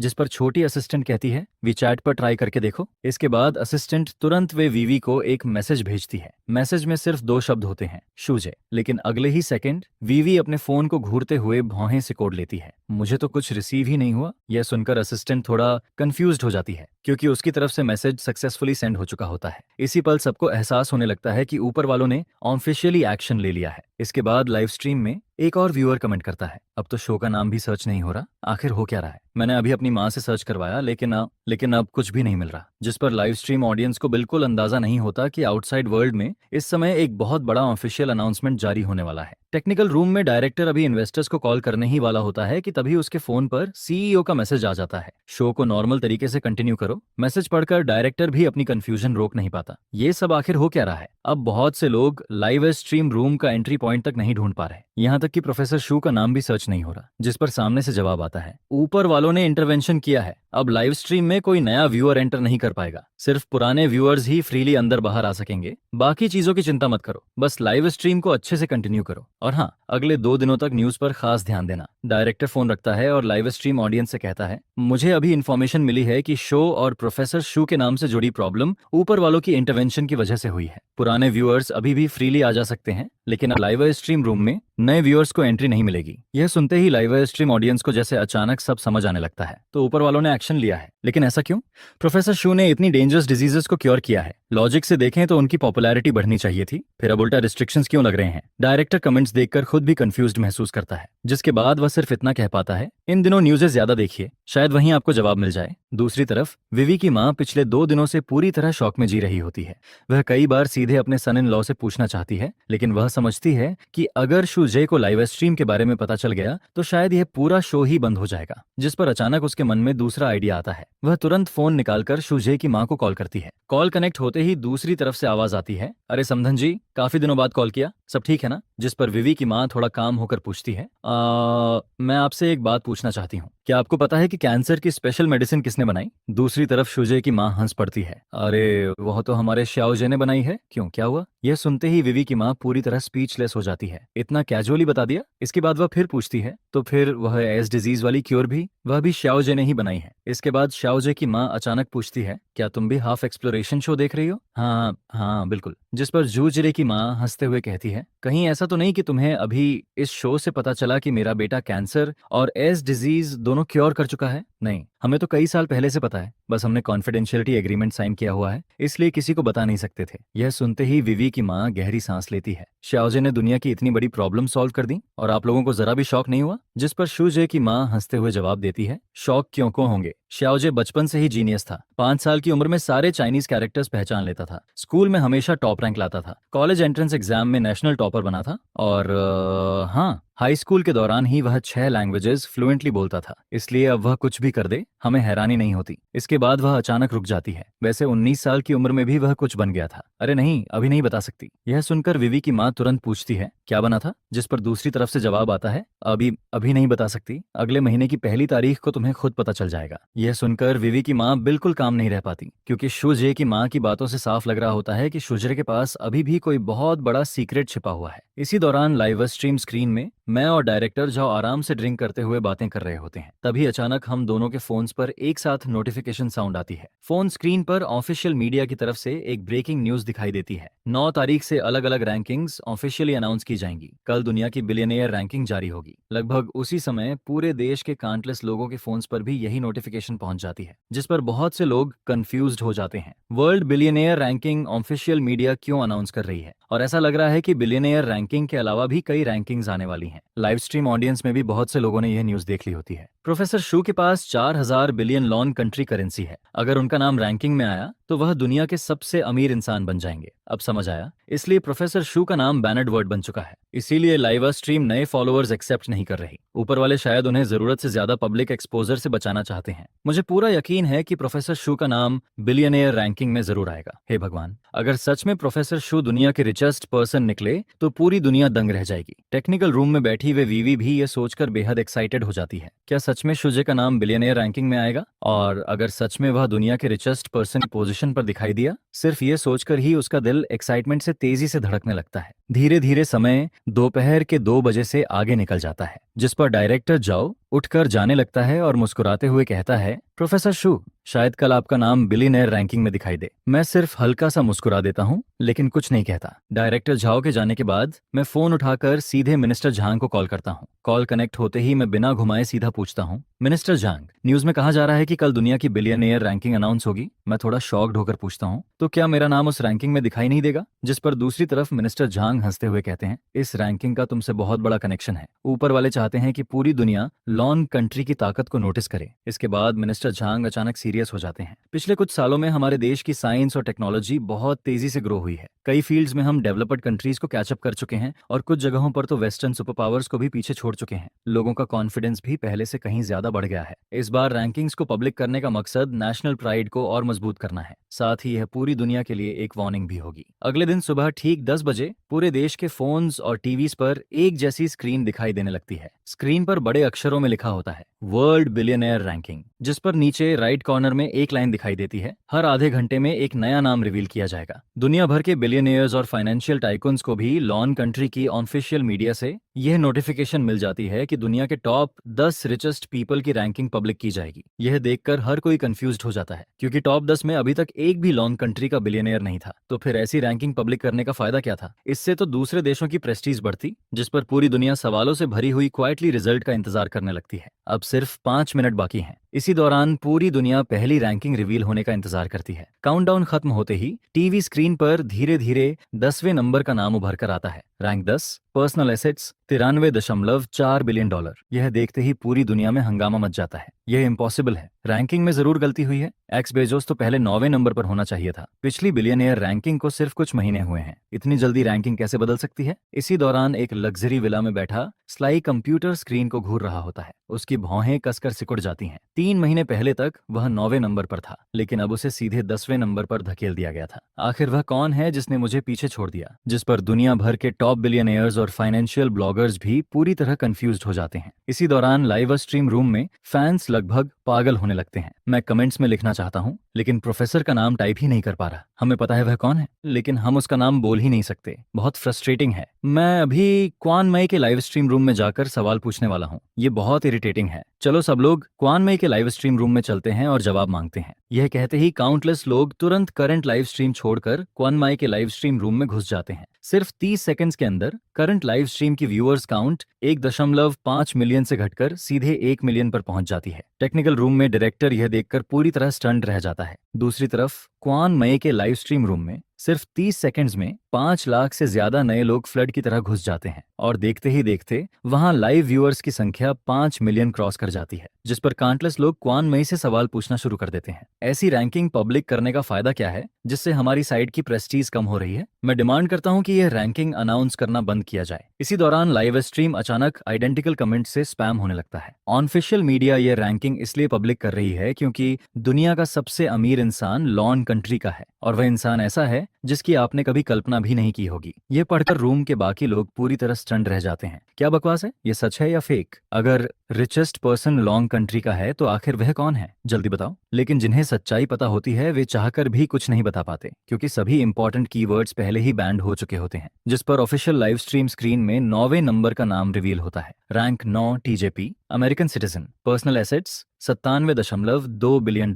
धीरे धीरे समय गुजरता जाता है और रैंकिंग्स एक एक करके रिवील होती रहती हैं। जब तीसरे नंबर तक पहुंचा जाता है तब पूरी दुनिया की क्यूरियोसिटी और भी बढ़ जाती है। अब सिर्फ सेकंड रैंक रिवील होना बाकी होता है। दूसरे नंबर पर जरूर वही मिस्टीरियस पर्सन होगा। मैं जानना चाहता हूं कि आखिर वह कौन है, लेकिन एक आदमी भौहें सिकोड़कर कहता है, मुझे लग रहा है कि शायद सेकंड रैंक वाला इंसान वह मिस्टीरियस पर्सन नहीं है। हैरानी की बात यह होती है कि आसपास मौजूद लोग उसकी बात को रिजेक्ट नहीं करते, क्योंकि अब तक की सिचुएशन देखकर हर किसी को लगने लगता है कि कुछ भी पॉसिबल है। पूरी दुनिया सांस रोककर स्क्रीन को घूर रही होती है, जिस पर सेकंड रैंक धीरे धीरे रिवील होती है। Rank 2 BC, American citizen, chairman of pH Maxon, personal assets $191.4 billion, यानी लॉन कंट्री करेंसी में लगभग 12,173 बिलियन। यह देखते ही पूरी दुनिया हिल जाती है। टेक्निकल रूम में बैठी वे वीवी भी एक्साइटमेंट से कांपने लगती है, क्योंकि अब उसके हस्बैंड का नाम दुनिया के रिचेस्ट पर्सन के तौर पर रिवील होने वाला होता है। समय धीरे धीरे आगे बढ़ता है और फर्स्ट रैंक रिवील होने का काउंटडाउन शुरू हो जाता है। काउंटडाउन खत्म होते ही स्क्रीन पर धीरे धीरे एक लाइन उभरती है। रैंक 1 शुजे,